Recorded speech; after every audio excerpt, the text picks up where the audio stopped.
ಊಟ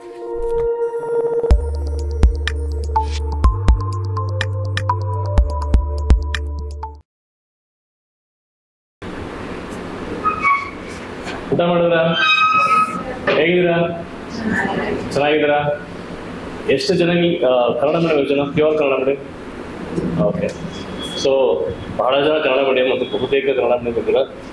ನೋಟ್ಸ್ ಇಂಗ್ಲೀಷಲ್ಲಿ ಇರುತ್ತೆ, ಬಟ್ ಲೆಕ್ಚರ್ ಮಾಡೋದು ಕನ್ನಡದಲ್ಲಿ ಮಾಡ್ತೀನಿ. ಸೊ ಅದರಿಂದ ನೀವು ಬರ್ಕೊಂಡ್ರೆ ಅನುಕೂಲ, ನಿಮಗೆ ನೋಟ್ಸ್ ಸಿಗುತ್ತೆ, ರೈಟ್? ತೊಂದರೆ ಇಲ್ಲ ಅಂತ ಅನ್ಕೋತೀನಿ. But don't expect to purely give that in Kannada. Ultimately ನಿಮಗೆ ಕಾಂಪ್ರಿಹೆನ್ಷನ್ ಅದು ಇರುತ್ತೆ ಅಲ್ವಾ? ಸೊ ಲ್ಯಾಂಗ್ವೇಜ್ ಇಂಪ್ರೂವ್ ಆಗುತ್ತೆ. ಓಕೆನಾ? ಅನುಮತಿ ಇದೆಯಾ? ಆಗಲ್ಲ ಸರ್, ನಮ್ಮ ಕೈಲಿ ಆಗೋದೇ ಇಲ್ಲ, ನಾವು ಈಗ ಕಾಪಿ ಮಾಡೋಕ್ಕಾಗಲ್ಲ, ಫುಲ್ ಕನ್ನಡದಲ್ಲೇ ನೋಡ್ಸ್ಬೇಕು ಅಂತ ಕೇಳ್ತೀರಾ? ಹಾಗಿದ್ರೆ ಐ ಕಾಂಟ್. ಸೊ ನೀವು ಅನುಮತಿ ಕೊಟ್ಟರೆ ನಾನು ಬೇಕಾದ್ರೆ ಮುಂದೆ ತಗೋತೀನಿ. ಐ ಥಿಂಕ್ ಇಷ್ಟು ಮಟ್ಟಿಗೆ ಕನ್ನಡ ಓಕೆ ಅಲ್ವಾ ನಿಮಗೆ? ಈ ಕನ್ನಡ ನನ್ನ ಅಷ್ಟು ಕನ್ನಡ ಬರಲ್ಲಪ್ಪ ಕನ್ನಡ. ಐ ಥಿಂಕ್ ನಾವು ಆಡ್ತಿರೋಂಥ ಒಂದು ಕಾನ್ವರ್ಸೇಷನ್ ಕನ್ನಡ ಕೂಡ ಸಾಕು ಅನ್ಸುತ್ತೆ. ನಿಮ್ಮ ಹೆಸರು ಸರ್? ಸಾರಿ, ಸುಂದರೇಶ್ ಅವರೇ? ಇಷ್ಟು ಹೇಳಿದ್ರೆ ಪರವಾಗಿಲ್ಲ. ಅಟ್ಲೀಸ್ಟ್ ನಿಮ್ಗೆ ಏನಂತ ಹೇಳಿದ್ರೆ ಏನು ವಿಷಯ? ಇಂಗ್ಲೀಷ್ ಮೀಡಿಯಮ್ಮಾ? ಓಕೆ. ಬಟ್ ನೀವೇ ಸ್ವಲ್ಪ ಎಲ್ಲ ನಾನು ಕನ್ನಡ ಮೀಡಿಯಂ ಬೇಕು ಅಂದಂಗಾಯ್ತು. ಕನ್ನಡ ಮೀಡಿಯಂ ಮಾಧ್ಯಮದ ಮಕ್ಕಳೇ ಪರವಾಗಿಲ್ವಾ? ಇಂಗ್ಲೀಷಲ್ಲಿ ಇರುವಂಥ ನೋಟ್ಸ್ ಇರುತ್ತೆ, ಬಟ್ ನಾನು ಕನ್ನಡದಲ್ಲಿ ಹೇಳ್ತೀರಿ, ತೊಂದರೆ ಇಲ್ವಾ? ಟ್ರೈ ಮಾಡ್ತೀರಾ ನಿಮ್ಮ ಕಡೆಯಿಂದ ಕೂಡ? Because you can't expect Kannada medium ಫ್ಯಾಕಲ್ಟಿನೇ ಬಂದು ನಿಮ್ಗೆ ಹೇಳಬೇಕು ಅಂತ ಹೇಳಿದ್ರೆ ಸಾಧ್ಯ ಆಗೋದಿಲ್ಲ. ನಿಮ್ಗೆ ಏನಂತ ಹೇಳಿದ್ರೆ ವಿಷಯಗಳನ್ನ ತಿಳ್ಕೊಬೇಕು. ಆ್ಯಂಡ್ ನಿಮಗೆ 5 ಪೇಪರ್ಸ್ ಇದೆ, ಆಪ್ಷನ್ ಇಲ್ಲ, ಕಾಂಪಿಟೇಷನ್ ಜಾಸ್ತಿ ಇರುತ್ತೆ. ಆ್ಯಂಡ್ ನನಗೆ ಗೊತ್ತಿರೋ ಪ್ರಕಾರ 100% ಇದರಿಂದ ಬರುತ್ತೆ. ಐ ಕ್ಯಾನ್ ಗ್ಯಾರಂಟಿ 100% ಅಂದರೆ ಅಟ್ಲೀಸ್ಟ್ 80% ಬಂದೇ ಬರುತ್ತೆ ನಿಮಗೆ. ಬಿಕಾಸ್ ಏನಂತ ಹೇಳಿದ್ರೆ ನಿಮಗೆ ಸ್ಟಾಟಿಕ್ ಸಬ್ಜೆಕ್ಟ್ಸ್ ಯಾವುದಿದೆ ನಮ್ಮ ಕಾರಣ 80 KPSC ಅಲ್ವಾ? KPSC ಒಂದು 60 to 70% ಬರುತ್ತೆ ಖಂಡಿತವಾಗಿ. ಸ್ಟಾಟಿಕ್ ಸಬ್ಜೆಕ್ಟ್ಸ್ ಅಂದರೆ ಯಾವುದು? ಹಿಸ್ಟ್ರಿ ಇದೆಯಾ ನನಗೆ? ಜಾಗ್ರಫಿ ಇದೆಯಾ? ಅದು ಬಿಟ್ಟರೆ ನೀವು ಪೇಪರ್ 2 ತಗೊಳ್ಳಿ ಅಥವಾ ಕೇಸ್ ಸ್ಟಡೀಸ್ ತಗೊಳ್ಳಿ, ಬಹುತೇಕ ಬರೋದು ಕರೆಂಟ್ ಅಫೇರ್ಸ್ ಅಪ್ಡೇಟ್ ಆಗಿರುತ್ತದೆ.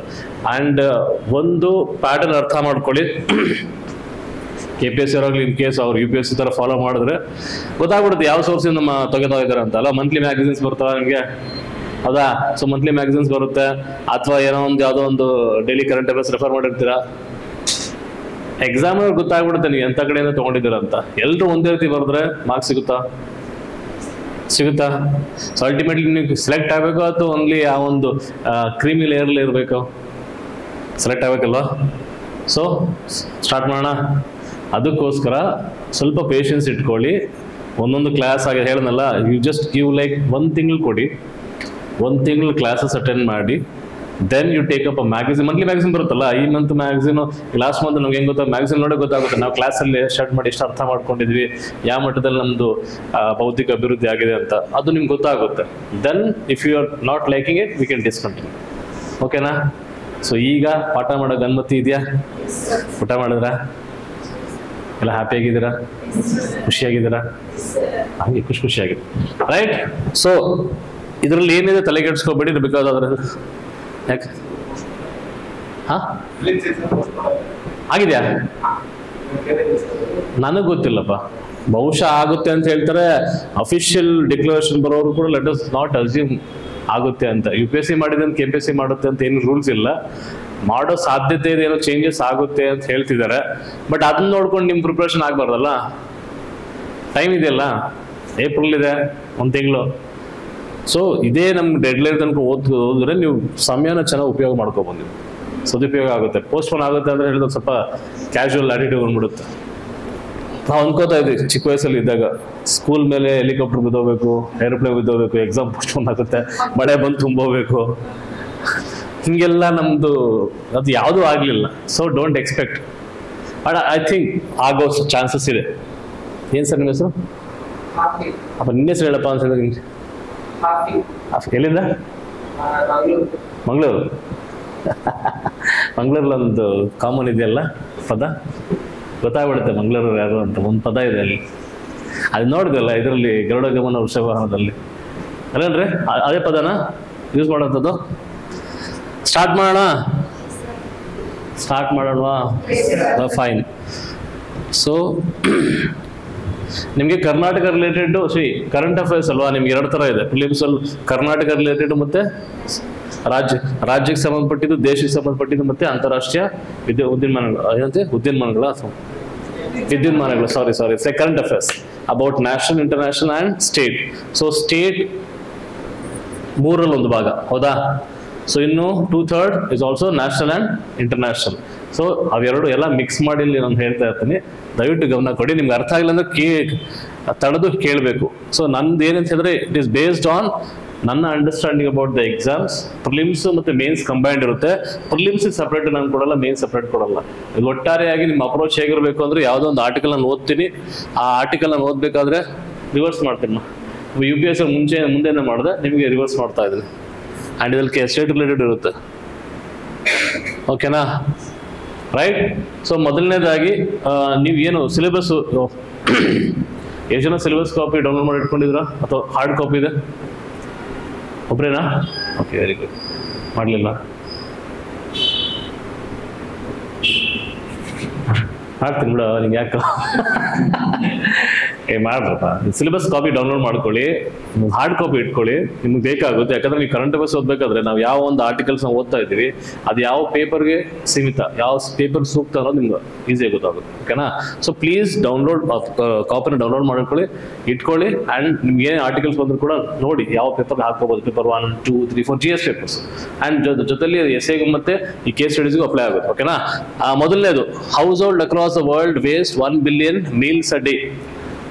ಒಂದು ಯುನೈಟೆಡ್ ನೇಷನ್ ವಿಶ್ವಸಂಸ್ಥೆ ಒಂದು ವರದಿ ಕೊಟ್ಟಿದ್ದಾರೆ.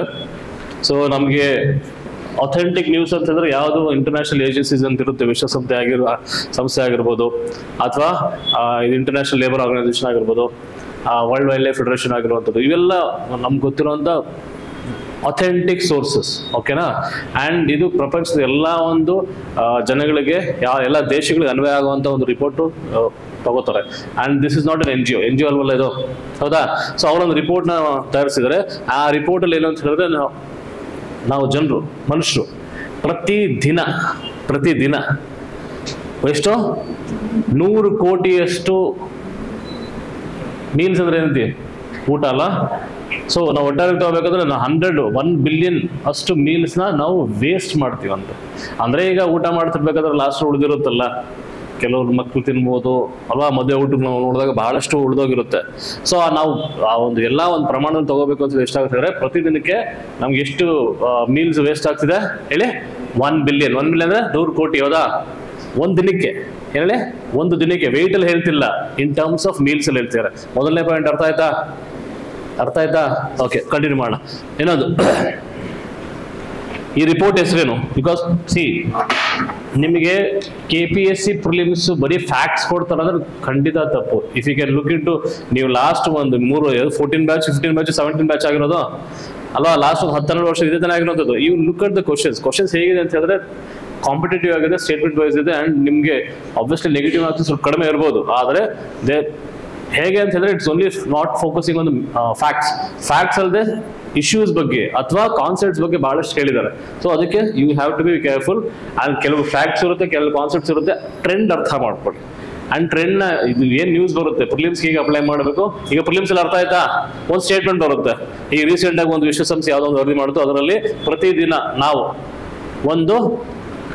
100 ಕೋಟಿಯಷ್ಟು ಮೀಲ್ಸ್ನ ವೇಸ್ಟ್ ಮಾಡ್ತೀವಿ. Correct statement?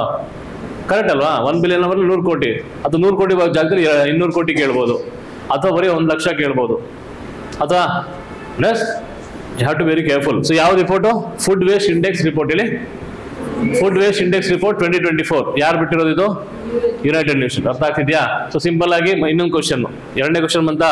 Food waste index report ಈ ಕೆಳಕಂಡು ಯಾವ ಸಂಸ್ಥೆ ಬಿಡುತ್ತೆ? ವಿಶ್ವಸಂಸ್ಥೆ, ವರ್ಲ್ಡ್ ಫುಡ್ ಆರ್ಗನೈಸೇಷನ್ ಅಲ್ವಾ, ರೈಟ್? ಮತ್ತೆ ನಮಗೆ UNEP, United Nation environment programme. ಈ ತರ 4 ಆಪ್ಷನ್ಸ್ ಕೊಟ್ರೆ ಯಾವುದು? United Nation. ಯಾವುದು? UNEP ಅಂಡ್ ವಾರ್ಪ್, ಎರಡು ಒಂದು NGO ಜೊತೆ ಸೇರ್ಕೊಂಡು ಮಾಡಿದೆ. ಯಾವುದು? United Nation environment programme. ಕಾಣಿಸ್ತಿದೆಯಲ್ಲೇ? So United Nation environment programme ಮತ್ತೆ waste and resource action programme. It's an NGO in UK, England ಅಲ್ಲಿ. ಅರ್ಥ ಆಗ್ತಿದ್ಯಾ? ಕ್ಯಾನ್ ಯು ಪ್ಲೀಸ್ ರಿಪೀಟ್ ಯಾರು ಮಾಡಿದ ರಿಪೋರ್ಟ್? UNEP. ಹೇಳಿ, UNEP ವಾರ್ಪ್. ಹೇಳಿ, UNEP ವಾರ್ಪ್. ಏನು? What is the name of the report? Report ಹೆಸರು ಹೇಳಿ. Food waste index. ಓಕೆನಾ? ರೈಟ್. ನೆಕ್ಸ್ಟ್, ಈಗ ಅದರಲ್ಲಿ ಅತಿ ಹೆಚ್ಚು ಯಾವುದು? ಈಗ ನಾವು ಮೀಲ್ಸ್ ವೇಸ್ಟ್ ಆಗ್ತಿದೆ ಅಂತ ಹೇಳಿದ್ರೆ ಯಾರು ಜಾಸ್ತಿ ವೇಸ್ಟ್ ಮಾಡ್ತಾರೆ? ನಮ್ಮ ಹೋಟ್ಲ್ ಇದೆಯಾ? ಹೌದಾ? ಹೋಟ್ಲಲ್ಲಿ ಊಟ ವೇಸ್ಟ್ ಆಗುತ್ತಾ? ಇನ್ನೊಂದು ಮದುವೆ ಫಂಕ್ಷನ್ ಇದೆಯಾ? ಹೌದಾ? ಅಥವಾ ರಿಟೇಲ್ ಎಲ್ಲ ನಾವು ನೋಡ್ತೀವಿ ಊಟ ವೇಸ್ಟ್ ಆಗ್ತಿದೆ ಅಂದ್ರೆ ನಮಗೆ ಸರಕು ಸಾಮಾನು ಅಂಗಡಿಗಳಲ್ಲಿ ಬಹಳಷ್ಟು ಊಟ ವೇಸ್ಟ್ ಆಗುತ್ತೆ. ಅಂಡ್ ಇನ್ಫ್ಯಾಕ್ಟ್ ನಾವು ಒಂದು ಕೋಲ್ಡ್ ಸ್ಟೋರೇಜ್ ಅಂತ ಹೇಳ್ತೀವಲ್ಲ, ಅಲ್ಲಿ ಸುಮಾರು ಟನ್ನಷ್ಟು ಅಕ್ಕಿ ಗೋಧಿ ವೇಸ್ಟ್ ಆಗೋಗುತ್ತೆ. ಅದ್ರಲ್ಲಿ ಅತಿ ಹೆಚ್ಚು ಎಲ್ಲಿ ವೇಸ್ಟ್ ಆಗ್ತಿದೆ ಅಂದ್ರೆ ಹೌಸ್ ಹೋಲ್ಡ್ಸ್ ಅಲ್ಲಿ. ಹೌಸ್ ಹೋಲ್ಡ್ಸ್ ಅಂತ ಅರ್ಥ ಆಯ್ತಾ? ಮನೆಗಳಲ್ಲೇ ಎಲ್ಲಿ ಜಾಸ್ತಿ ಆಗ್ತಿದೆ ವೇಸ್ಟ್? ಹಾ. ಸೊ ಮೊದಲನೇ ಇದು ಫಸ್ಟ್ ಪಾಯಿಂಟಾ, ಇದು ಸೆಕೆಂಡ್ ಪಾಯಿಂಟ್, ಮೂರನೇದು right. First prelims point of view ಹೇಳ್ತೀನಿ, ನಂತರ ಮೇನ್ಸ್ ಪಾಯಿಂಟ್ ಆಫ್ ವ್ಯೂ ನಿಮ್ಗೆ ಹೇಳ್ತೀನಿ. ನಾನು ಮೂರನೇ ಪಾಯಿಂಟ್. ನಾಲ್ಕನೇ ಪಾಯಿಂಟ್ ಎಷ್ಟು? ಒಂದು ಯಾರು ಅತಿ ಹೆಚ್ಚು, ನಮ್ಗೆ ಗೊತ್ತಿದ್ದು 1 ಬಿಲಿಯನ್ ಮೀಲ್ಸ್ ವೇಸ್ಟ್ ಆಗುತ್ತೆ. ಅದ್ರಲ್ಲಿ ಅತಿ ಹೆಚ್ಚು ವೇಸ್ಟ್ ಮಾಡೋದು ಯಾರು? ಹೌಸ್ ಹೋಲ್ಡ್ಸ್ ಅಂದ್ರೆ ಸಾರ್ವಜನಿಕರು, ನಾಗರಿಕರು, ರೈಟ್. ಸೊ ಈಗ ಟೋಟಲ್ ನಮ್ಗೆ ಒಟ್ಟಾರೆಯಾಗಿ ಎಷ್ಟು ಜನ ಈ ಒಂದು ಹಸುವಿನಿಂದ ಸಾಯ್ತಾ ಇದ್ದಾರೆ ಅಥವಾ ಹಸುವಿನಿಂದ ಅಫೆಕ್ಟ್ ಆಗಿದ್ದಾರೆ? 783 ಮಿಲಿಯನ್. ಅರ್ಥ ಆಗ್ತಿದ್ಯಾ? 783 ಮಿಲಿಯನ್ ಅಷ್ಟು ಜನ ನಮಗೆ ಅವ್ರಿಗೆ ಆಹಾರ ಇಲ್ದಂಗೆ ಸಫರಿಂಗ್ ಫ್ರಮ್ ಹಂಗರ್ ಅಂದ್ರೆ ಅರ್ಥ ಆಯ್ತಲ್ಲ? ಹಂಗರ್ ಅಂದ್ರೆ ಹಸಿವಿನಿಂದ ಬೆಳ್ತಾ ಇದ್ದಾರೆ. ಅದರಲ್ಲಿ ನಮಗೆ ಅಂಡರ್ ನ್ಯೂಟ್ರಿಷನ್ ಅಂತ ಹೇಳ್ತೀವಿ. Food insecurity. ಫುಡ್ ಇನ್ಸೆಕ್ಯೂರಿಟಿ ಅಂದ್ರೆ 1/3 ಆಫ್ ಹ್ಯೂಮನ್ ಪಾಪ್ಯುಲೇಷನ್. ಒಟ್ಟಾರೆಯಾಗಿ ಎಷ್ಟಿದೆ ಭೂಮಿ ಮೇಲೆ? ಎಷ್ಟು ಪಾಪ್ಯುಲೇಷನ್ ಇದೆ? ಎಷ್ಟು ಬಿಲಿಯನ್ ಡಾಲರ್ಸ್? ಎಷ್ಟು ಬಿಲಿಯನ್ ಡಾಲರ್ಸ್ ಅಂತ? ಎಷ್ಟು ಬಿಲಿಯನ್? 7 ಪಾಯಿಂಟ್. ಹೌದಾ? ಹತ್ತತ್ರ ಆಲ್ಮೋಸ್ಟ್ ಒಂದು 8 ಆಗಿ. ಸೊ ಅದರಲ್ಲಿ 1/3 ಅಂದ್ರೆ ಎಷ್ಟಾಗುತ್ತೆ?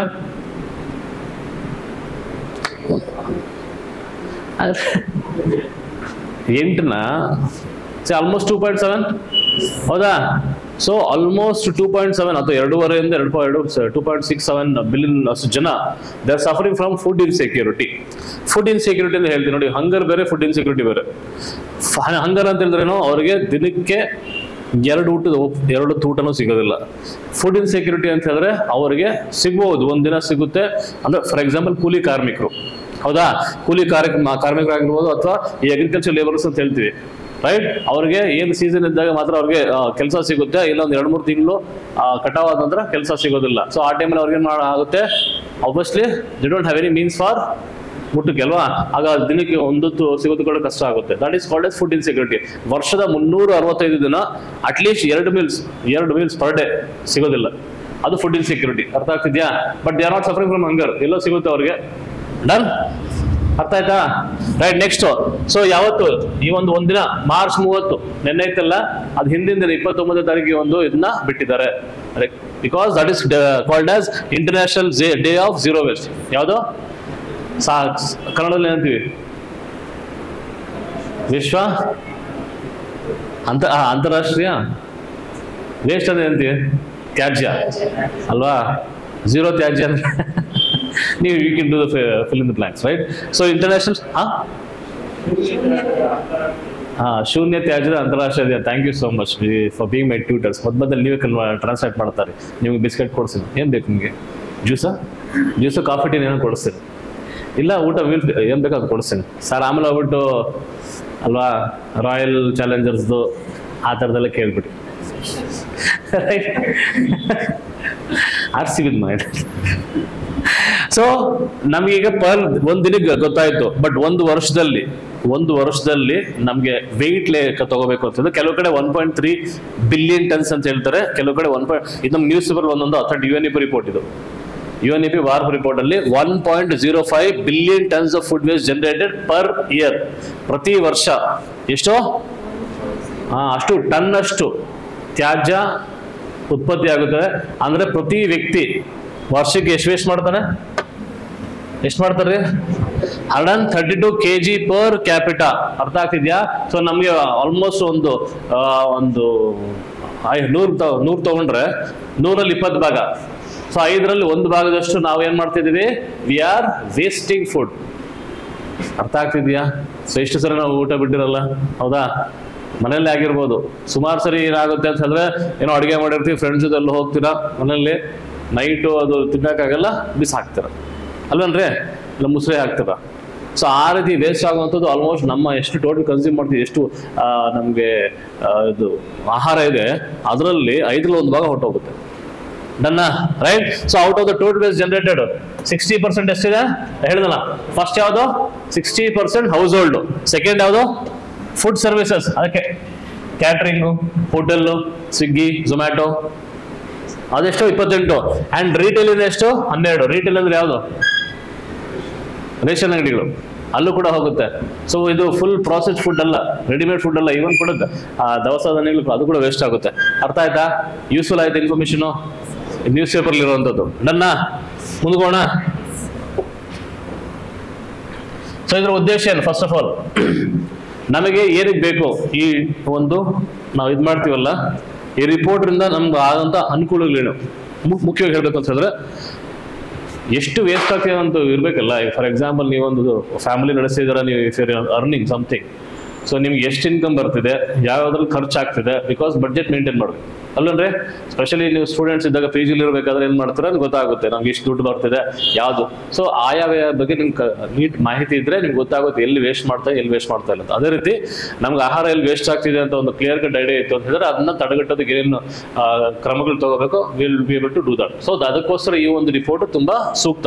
ಅಂಡ್ 1/5 ಸಾರ್ಟ್ ಅಲ್ಲೇನ್ರಿ, look at the food insecurity ಎಷ್ಟಿದೆ ನಮ್ದು.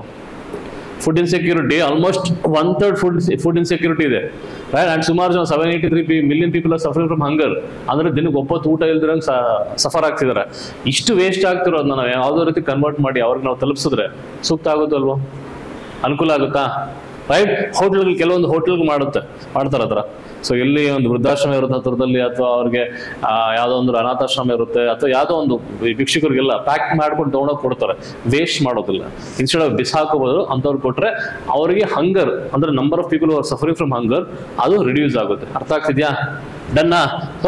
ಸೊ ಏನಕ್ಕೆ ರಿಕ್ವೈರ್ಮೆಂಟ್ ಬೇಕಂದ್ರೆ, ಬಿಕಾಸ್ ಅಲ್ಟಿಮೇಟ್ಲಿ ಡೇಟಾ ಇದ್ರೇನೆ ಬೇಕು ನಮ್ಗೆ. ಡೇಟಾ ಇದ್ರೆ ನಾವು ಅದಕ್ಕೆ ಏನಾದರೂ ಒಂದು ಪಾಲಿಸಿ ಮಾಡ್ಬೋದು, ಅದನ್ನ ಟಾರ್ಗೆಟ್ ಮಾಡ್ಬೋದು, ಇದನ್ನ ನಾವು ಕಡಿಮೆ ಮಾಡ್ಬೋದು. ಎಷ್ಟು ವೇಸ್ಟ್ ಆಗ್ತಿದೆ, ಸೊ ವೇಸ್ಟ್ ನ ಕಡಿಮೆ ಮಾಡಿದ್ರೆ ಅಲ್ಟಿಮೇಟ್ಲಿ ಕನ್ಸ್ಯೂಮ್ ಮಾಡೋರು ಜಾಸ್ತಿ ಆಗ್ತಾರಾ? ಹೌದಾ? ಸೊ ಕನ್ಸ್ಯೂಮ್ ಮಾಡೋರು ಜಾಸ್ತಿ ಆಯ್ತು ಅಂದ್ರೆ ನಿಮ್ಮ number of people suffer from hunger ಕಡಿಮೆ ಆಗ್ತಾರಾ? Yes, you train to provide the food security. ಹೌದಾ? ರೈಟ್. ಈಗ observation findings of the report, ಒಂದು ಸಿಂಪಲ್ ಡೇಟಾಸ್ ಗೊತ್ತಾಯ್ತಾ ನಿಮ್ಗೆ? ಡೇಟಾ ಅರ್ಥ ಆಯ್ತಾ ನಮ್ಗೆ? ಈ ಡೇಟಾ ಅವ್ರು ಕೊಟ್ಟಿರೋದೆಲ್ಲ ಅರ್ಥ ಆಯ್ತಾ? ಎಷ್ಟು ಇನ್ಫಾರ್ಮೇಶನ್ ಇದೆ ನೋಡಿ ಇದರಲ್ಲಿ. ಡೇಟಾ ಒಂದು ಇದರಲ್ಲಿ ನಮಗೆ ಈ ಬಹಳಷ್ಟು ದೇಶಗಳಿದಾವಲ್ವಾ, high income rich countries. So ನಮ್ಗೆ ಏನ್ ಅನ್ಸುತ್ತೆ, ರಿಚ್ ಕಂಟ್ರೀಸ್ ತುಂಬಾ ವೇಸ್ಟ್ ಮಾಡ್ತಾರಲ್ವಾ, ಅವ್ರಿಗಿಲ್ಲ ಹೆಚ್ಚಾಗಿ middle and low income countries ಅಲ್ಲಿ ವೇಸ್ಟೇಜ್ ಜಾಸ್ತಿ. This is one of the finding. Statement ಕೊಡ್ತಾರೆ, ಈಗ ಹೇಳ್ಕೊಂಡ ಯಾವ ಒಂದು ಸ್ಟೇಟ್ಮೆಂಟ್ ಕರೆಕ್ಟ್ ಆಗಿದೆ. ಈ ಲೋ ಮತ್ತೆ ಮಿಡ್ಲ್ ಇನ್ಕಮ್ ದೇಶಗಳ ಒಂದು ತ್ಯಾಜ್ಯ, ಆಹಾರ ತ್ಯಾಜ್ಯ ಶ್ರೀಮಂತ ದೇಶಗಳಿಗಿಂತಲೂ ಕಡಿಮೆ ಇದೆ. ಕರೆಕ್ಟ್ ಅದ ಸ್ಟೇಟ್ಮೆಂಟು? ಕರೆಕ್ಟಾ? ರೈಟ್. ಸೊ ಅದರಲ್ಲಿ low and middle income countries lac adequate system. So problem ಏನಂತ ಹೇಳಿದ್ರೆ ಅವರಲ್ಲಿ ಅಟ್ಲೀಸ್ಟ್ ಟ್ರ್ಯಾಕಿಂಗ್ ಸಿಸ್ಟಮ್ ಇದೆ, ಅವ್ರಿಗೆ ಗೊತ್ತಾಗುತ್ತೆ ಎಲ್ಲೆಲ್ಲಿ ಇದು ಮಾಡ್ಬೇಕು ಅಂತ. ಈ ದೇಶಗಳಲ್ಲಿ ತ್ಯಾಜ್ಯ ಜಾಸ್ತಿ ಆಗ್ತಿದೆ, ಆದ್ರೆ ಅದನ್ನ ಟ್ರ್ಯಾಕ್ ಮಾಡೋ ಮೆಕ್ಯಾನಿಸಮ್ ಇಲ್ಲ, ಬಿಕಾಸ್ ಊಟಕ್ಕೆ ಗತಿ ಇಲ್ಲ, ನೀವೆಲ್ಲ ಮೆಕ್ಯಾನಿಸಮ್ ಎಲ್ಲಿ ತರ್ತಾರೆ ಅಲ್ಲೇನ್ರೆ? ಕಾಮನ್ ಸೆನ್ಸಿಕಲ್. ಹೌದಾ? ಈಗ ನನ್ನ ಹತ್ರ ಬೇಸಿಕ್ ತಿನ್ನೋದಕ್ಕೆ ಊಟ, ಹಾಕೊಳಕ್ ಬಟ್ಟೆ, ಇರೋದಕ್ಕೆ ಚೂರು ಜಾಗ ಅದಿದ್ರೆ then I can talk about Nike shoes, Gucci ಅಲ್ಲ, ಆಮೇಲೆ ಯೋಚನೆ ಮಾಡ್ಬೋದಲ್ವಾ? ಅದೇ ಇಲ್ಲ ಅಂದ್ರೆ ನನಗೆ so problem with middle and low income countries ನಂಗೆ ಅರ್ಥ ಆಗುತ್ತೆ. ಲಂಚ್ ಆಗಿದೆ, ಸ್ವಲ್ಪ ಬಿಸಿಲು ಜಾಸ್ತಿ, ನಿಮ್ಮ ಕಡೆನೂ ಸ್ವಲ್ಪ ಇನ್ವಾಲ್ವ್ಮೆಂಟ್ ಇತ್ತು ಅಂದ್ರೆ ಐ ಥಿಂಕ್ ನನ್ನ ಕನ್ನಡ ಇನ್ನೂ ಸ್ವಲ್ಪ ಇಂಪ್ರೂವ್ ಆಗುತ್ತೆ. ಅದಾ ಅಣ್ಣ? ಓಕೆನಾ? ಅರ್ಥ ಆಗ್ತಿದ್ಯಾ? ಸ್ವಲ್ಪ ರೆಸ್ಪಾಂಡ್ ಮಾಡಿ. ಡನ್? ಓಕೆನಾ? ಸೊ ನಮ್ಗೆ ಇಲ್ಲಿನ ಆಗ್ತಿದೆ ಅಂತ ಹೇಳಿದ್ರೆ ಡೇಟಾ ಬೇಕು. ಉದ್ದೇಶ ಏನು ನಮ್ಮ ಈ ಒಂದು ಆರ್ಟಿಕಲ್ದು? ನಮ್ಮಲ್ಲಿ ಸಮುಚಿತವಾದಂತ ಒಂದು ಡೇಟಾ ಇಲ್ಲ, ಆ ಡೇಟಾ ನಾವು ತಯಾರು ಮಾಡಬೇಕು. ನಮ್ಗೆ ಗೊತ್ತಾಗ ಡೇಟಾ ಅವ್ರು ಮಾಡಿದ್ದಾರೆ, ಅವ್ರ ಫೈಂಡಿಂಗ್ಸ್ ಅಲ್ಲಿ ಇಷ್ಟು ಪ್ರಮಾಣದಲ್ಲಿ ನಮಗೆ ವ್ಯತ್ಯಾಸಗಳು ಕಾಣ್ತಾ ಇದೆ. ಸೊ ಈ ಡೇಟಾ ನಾವು ಮೇಂಟೈನ್ ಏನಕ್ಕೆ ಮಾಡಬೇಕು, ಅದು ಉದ್ದೇಶ. ಈ ಪ್ರಶ್ನೆ ಅದೇ, ಏನಕ್ಕೆ ಮೇಂಟೈನ್ ಮಾಡಬೇಕು ಅಂತಂದ್ರೆ ಅದು ಮೇಂಟೈನ್ ಮಾಡೋದ್ರಿಂದ ನಮ್ಗೇನಾಗುತ್ತೆ, ಅದು ಕಡಿಮೆ ಆಗುತ್ತೆ. ಅಂಡ್ ಇನ್ನೊಂದು, ಈ ತರ ದೇಶಗಳಲ್ಲಿ ಆ ಒಂದು ಟ್ರ್ಯಾಕಿಂಗ್ ಸಿಸ್ಟಮ್ ಇಲ್ಲ. ಸೊ ಆಗ ದೇಶದ ಒಂದು ಇದು ಪಾಲಿಸಿಲಿ ಅವ್ರು ಯೋಚನೆ ಮಾಡ್ಬೋದಾಯ್ತು, ಒಂದು ಟ್ರ್ಯಾಕಿಂಗ್ ಸಿಸ್ಟಮ್ ತರಬೇಕು ಅಂತ. ಹೌದು, ಎಲ್ಲಾ ಮಿನಿಸ್ಟ್ರಿ ಇದ್ದೇ ಇರುತ್ತಲ್ಲ, ಫುಡ್ ಅಂಡ್ ಅಲ್ವೇನ್ರಿ, ಫುಡ್ ಮಿನಿಸ್ಟ್ರಿ ಇದ್ದೇ ಇರುತ್ತಲ್ಲ, they'll take care of it, right? Okay. And ಇದ್ರ ನಮ್ಗೆ ಇದು ಮಾಡಿದ್ರೆ ಏನಾಗುತ್ತೆ ಅಂತ ಹೇಳಿದ್ರೆ ನಮ್ಗೆ ಸಸ್ಟೈನಬಲ್ ಡೆವಲಪ್ಮೆಂಟ್ ಗೋಲ್ಸ್ ಕೇಳಿದ್ರಾ? ಎಷ್ಟು ಗೋಲ್ಸ್ ಇದೆ? 17. ಸೊ ಮುಂಚೆ ಏನಿತ್ತು? ಸಸ್ಟೈನಬಲ್ ಡೆವಲಪ್ಮೆಂಟ್ ಗೋಲ್ಸ್ ಮುಂಚೆ ಮಿಲಿನಿಯಂ ಡೆವಲಪ್ಮೆಂಟ್ ಗೋಲ್ಸ್ ಅಂತ 5 ಇತ್ತು, ಅದನ್ನ 17 ಮಾಡಿದ್ದಾರೆ. ಉದಾಹರಣೆಗೆ ಹೇಳಿ, ಇದು ಬರುತ್ತೆ 12.2, ಅದು ಸಾರಿ ಗೋಲ್ 12.2 ಅಂದ್ರೆ ಸೆಕೆಂಡ್ 0 ಹಂಗರ ಥರ್ಡ್ ಬಂದು good health and well being, so ಅದು ಅಡ್ರೆಸ್ ಆಗುತ್ತೆ. ಓಕೆನಾ. ಮತ್ತೆ ಇನ್ನೊಂದು ಫುಡ್ ವೇಸ್ಟ್ ನ 50% ಇಳಿಸಬಹುದಂತೆ 2030 ಒಳಗಡೆ. ಸೂಪರ್ ಅಲ್ಲ, ರೈಟ್. ಸೊ 50% ಬೈ 2050 ಅಂದ್ರೆ ಇಟ್ಸ್ ನಾಟ್ ಬ್ಯಾಡ್. ಇದ್ಯಾವ್ದು ಎಲ್ಲ ನೋಟಾಯ್ತು. 50% ಬೈ 2030 ನಾವು ರಿಡ್ಯೂಸ್ ಮಾಡ್ಬೋದು, ರೈಟ್. ಈಗ ಈ ರಿಚ್ ಕಂಟ್ರೀಸ್ಗೂ ಮತ್ತೆ ಈ middle and low income countries ಏನ್ ವ್ಯತ್ಯಾಸ ಇಲ್ಲ. ಅಲ್ಲೆಷ್ಟೇ 132 kg per capital per annum, ಇವ್ರದೊಂದು 7 kg ವ್ಯತ್ಯಾಸ ಅಷ್ಟೇ, ಅಂದ್ರೆ 125. So even the low and middle income countries ಅಲ್ಲೂ ಕೂಡ ಅದರ ಒಂದು ಏನು ವೇಸ್ಟೇಜ್ ಆಗ್ತಿದೆ ರಿಚ್ ಕಂಟ್ರೀಸ್ ಆಲ್ಮೋಸ್ಟ್ ಹತ್ರ ಇದೆ, ಜಾಸ್ತಿ ವ್ಯತ್ಯಾಸ ಏನಿಲ್ಲ, ರೈಟ್. ಅಂಡ್ ಬಟ್ ಅಲ್ಲಿ ಅವ್ರ ಮಾನಿಟರಿ ಮೆಕ್ಯಾನಿಸಮ್ ಇದೆ and will be able to reduce it, ಸಾಕಷ್ಟು ಪ್ರಮಾಣದ ಕಡಿಮೆ ಮಾಡಬಹುದು. ಬಟ್ ಇಲ್ಲಿ ಇವಾಗ ಮೆಕ್ಯಾನಿಸಮ್ ಇಲ್ಲ, they have to come up with a new mechanism. Done, ಅರ್ಥ ಆಗ್ತಿದ್ಯಾ? So more food waste is generated by, ಈಗ ಯಾವ ದೇಶಗಳಲ್ಲಿ ಇದು ಅರ್ಥ ಆಯ್ತೇನಪ್ಪ ನಿಮಗೆ? ಫಸ್ಟ್ನೇದು ಅದ್ರಲ್ಲಿ ನಮಗೆ ಸಸ್ಟೈನಬಲ್ ಡೆವಲಪ್ಮೆಂಟ್ ಗೋಲ್ಸ್ಗೆ 2-3ಗೆ ಹೆಲ್ಪ್ ಆಗುತ್ತೆ ಒಂದು. ಇನ್ನೊಂದು ನಮ್ಮ ಫುಡ್ ವೇಸ್ಟ್ ನ it reduces less than 50% reduce ಮಾಡುತ್ತೆ. ಅಂಡ್ ಮೂರನೇದು ಸ್ಪೆಷಲಿ ಈ ದೇಶಗಳಲ್ಲಿ ನಾವು ಫೋಕಸ್ ಕೊಡಬೇಕಾಗುತ್ತೆ, ಬಿಕಾಸ್ ಅದಕ್ಕೂ ಮತ್ತು ರಿಚ್ ಕಂಟ್ರೀಸ್ಗೆ ಏನು ವ್ಯತ್ಯಾಸ ಇಲ್ಲ. ಓಕೆನಾ. ಈ ಕಂಟ್ರೀಸ್ ಅಲ್ಲಿ ಯಾವ್ದು ಅಂತ ಹೇಳಿದ್ರೆ ನಮ್ಮಲ್ಲಿ ಈಗ ಅರ್ಥ ಅಂತ ತಗೊಂಡ್ರೆ ಇದು ಟ್ರಾಪಿಕಲ್ ಕಂಟ್ರೀಸ್, ಹೌದಾ?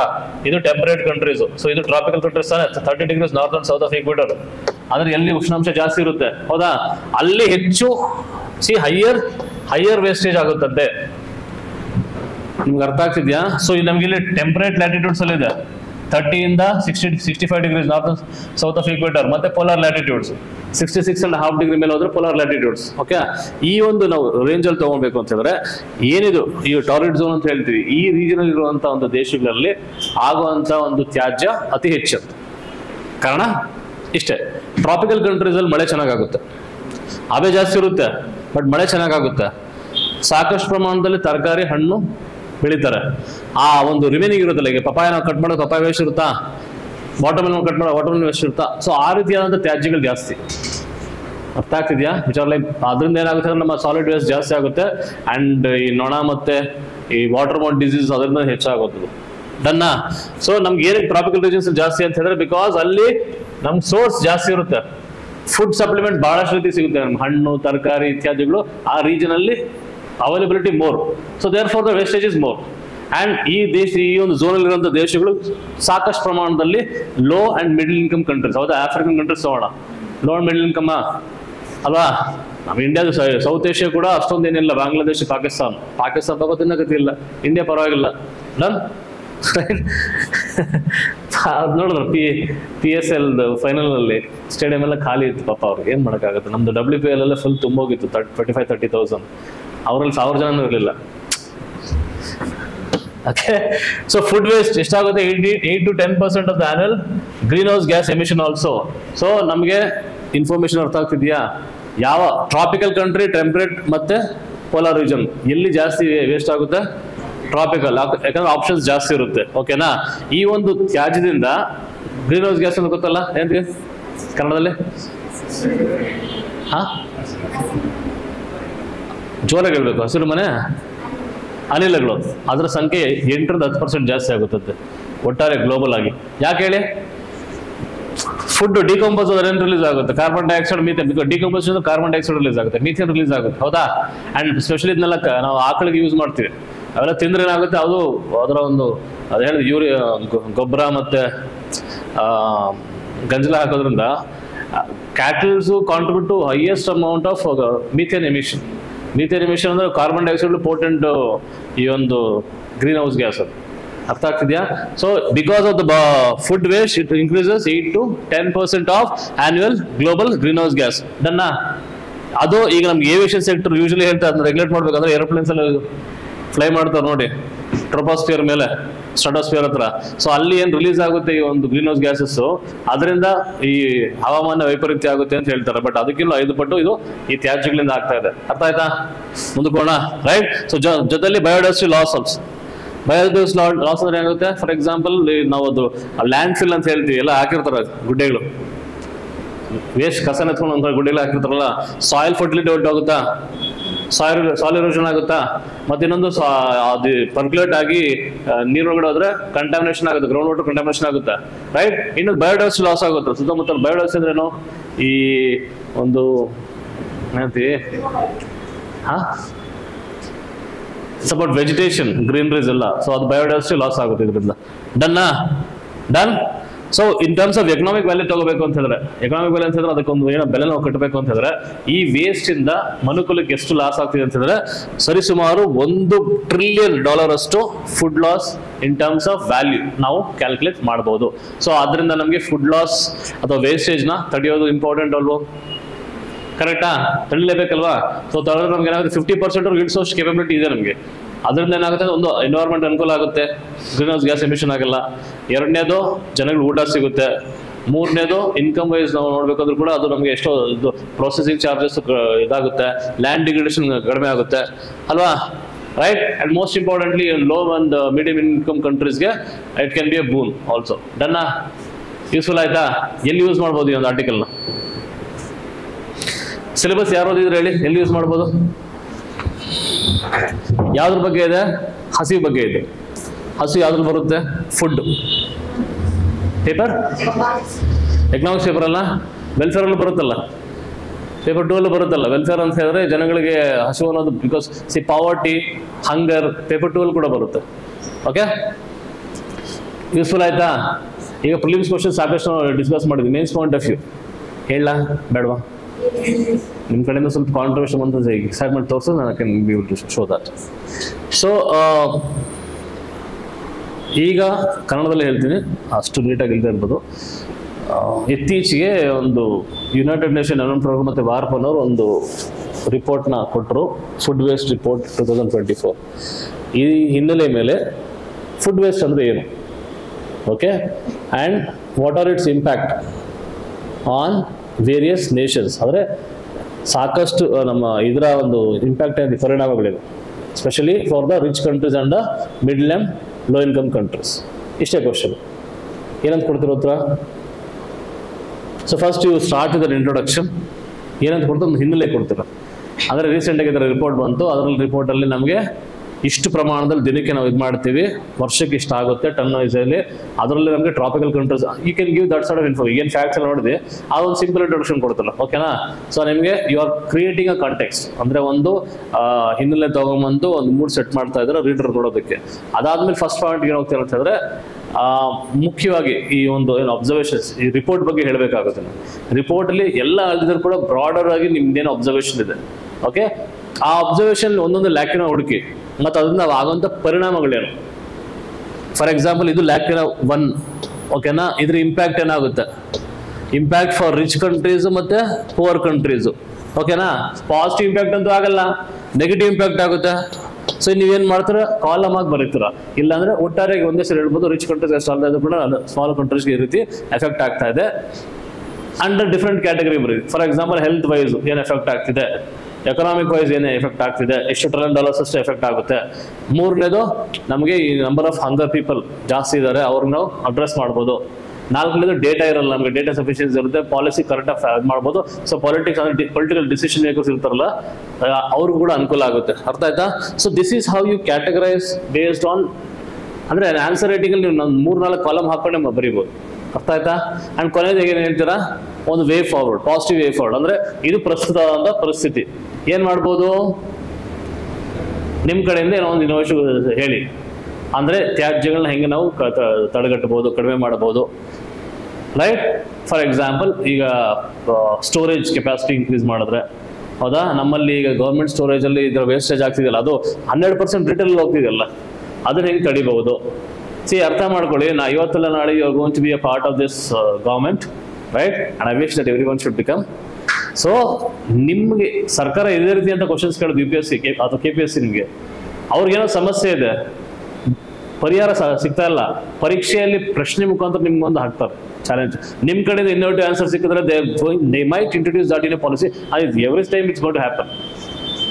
So if you going to be part of the policy making, if you think like a policy maker, ನಾನು ಈ ಸಮಸ್ಯೆಗೆ ನಾನು ಪರಿಹಾರ ಹುಡುಕ್ಬೋದಾ? ನಾನು ಸ್ಟೂಡೆಂಟ್ ಥರ first of all stop being students.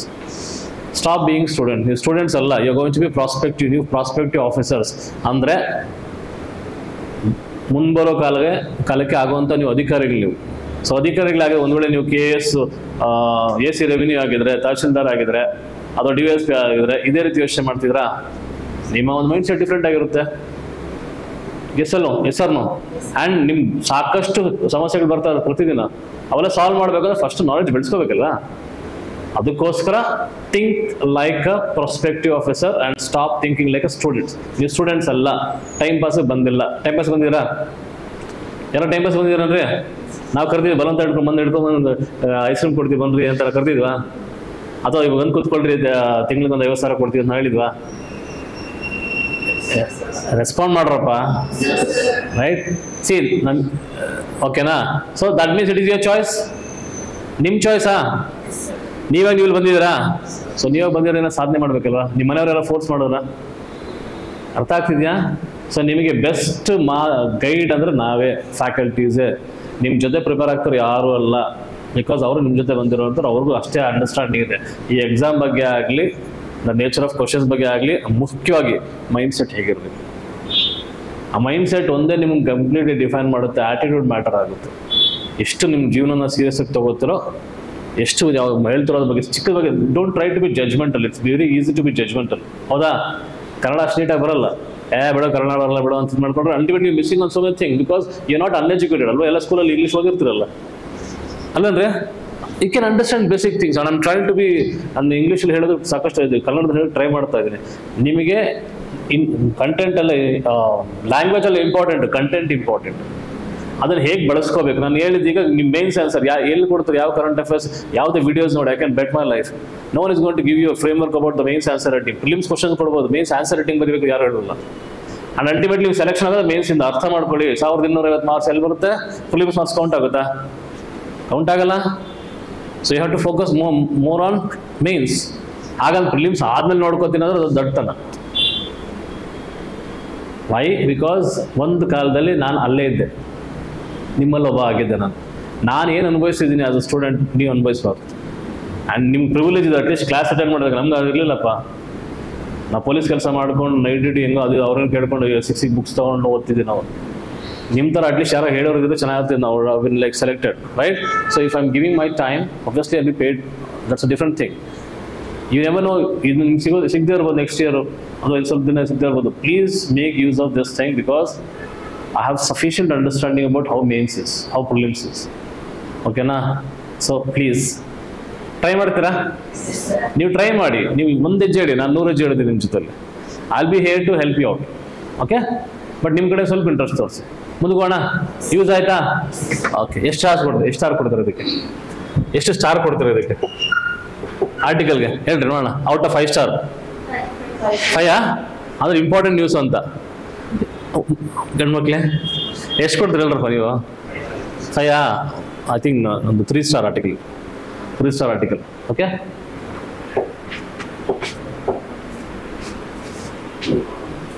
So ಇದು ಆಯ್ತಾ? ಹಾಂ. So reports call the government to. ಈಗ ಏನಾಗುತ್ತೆ ರಿಪೋರ್ಟ್ಸು, ಆ ರಿಪೋರ್ಟ್ ಬಂದ ನಂತರ ಪ್ರಪಂಚದ ಪ್ರತಿಯೊಂದು ದೇಶಕ್ಕೂ ಒಂದು ಕರೆ ಕೊಡ್ತಾರೆ ಅವರು. ಕರೆ ಕೊಟ್ಟು ದಯವಿಟ್ಟು ಮೇಕ್ ಸಮ್ ಪಾಲಿಸೀಸ್. ಇದು ನಾನು ಸ್ಟೇಟಸ್ ಕೊಟ್ಟಿದ್ದು ನಾನು ನಿಮಗೆ. ಅದ್ರ ಮೇಲೆ ಏನೇನು ನೀವು ಮುಂಜಾಗ್ರತಾ ಕ್ರಮಗಳು ಏನು ಮಾಡಬೇಕು ಅಂತ ಕೈಗೊಳ್ಳಬೇಕು, ದಯವಿಟ್ಟು ಕೈಗೊಳ್ಳಿ. And try to avoid the food wastage. ಅಂದ್ರೆ ಈಗ ನಮ್ಮಲ್ಲಿ ಒಂದು ನ್ಯಾಷನಲಿ ಡಿಟರ್ಮಿನ್ ಟಾರ್ಗೆಟ್ಸ್ ಇದೆಯಾ? ಉದಾಹರಣೆಗೆ ನಾವು ಈ ಒಂದು ಪ್ಯಾರಿಸ್ ಅಗ್ರಿಮೆಂಟ್ ಸಿಗ್ನೇಚರ್ ಮಾಡಿದ್ವಿ, ಹೌದಾ? ಅಂದ್ರೆ ನಮ್ಮಲ್ಲಿ ಏನಿದು ನಾವು ಹಸಿರು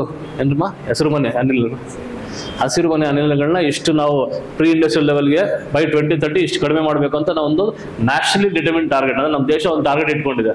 ಅದೇ ರೀತಿ ಕೂಡ ನೀವು ಫುಡ್ ವೇಸ್ಟ್ನು ಕೂಡ ತಡೆಗಟ್ಟೋದಕ್ಕೆ ಅದೊಂದು ಟಾರ್ಗೆಟ್ ಇಟ್ಕೊಳ್ಳಿ. This is how you conclude your answer. Answer ಹೆಂಗೆ ಕನ್ಕ್ಲೂಡ್ ಮಾಡಬೇಕು? ಫಾರ್ ಎಕ್ಸಾಂಪಲ್, ಈ ಒಂದು ರಿಪೋರ್ಟಲ್ಲಿ ಏನು ಕರೆ ಕೊಟ್ಟಿರೋದು ದೇಶಗಳಿಗೆ, ನೀವು ಹೇಗೆ ಕ್ಲೈಮೇಟ್ ಚೇಂಜ್ಗೆ ಒಂದು ನ್ಯಾಷನಲ್ ಡಿಟರ್ಮಿನ್ ಟಾರ್ಗೆಟ್ಸ್ ಇಟ್ಕೋತಾರೆ, ಇದನ್ನು ಕೂಡ ಅದೇ ರೀತಿ ಇಟ್ಕೊಂಡು ಮಾಡಿ.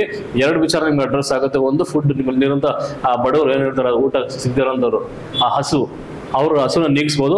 2ನೇದು ವೇಸ್ಟೇಜ್ನ ಕಡಿಮೆ ಮಾಡ್ಬೋದು. ನಿಮ್ಮ ಒಂದು ಕ್ಲೈಮೇಟ್ನ ನೋಡ್ಕೋಬೋದು. ಬೆಸ್ಟ್ ಆನ್ಸರ್ ನೀವು. And you're using their language. ಇದು ನಿಮ್ಮ ನೇಸಿಬರ್ ಲ್ಯಾಂಗ್ವೇಜ್, ಅಂದ್ರೆ ನಿಮ್ಮ ಲ್ಯಾಂಗ್ವೇಜ್ ಅಲ್ಲ. So that is something they are actually giving you hint. ಈ ಅಪ್ರೋಚಲ್ಲಿ ನೋಡಿ ಅಂತ.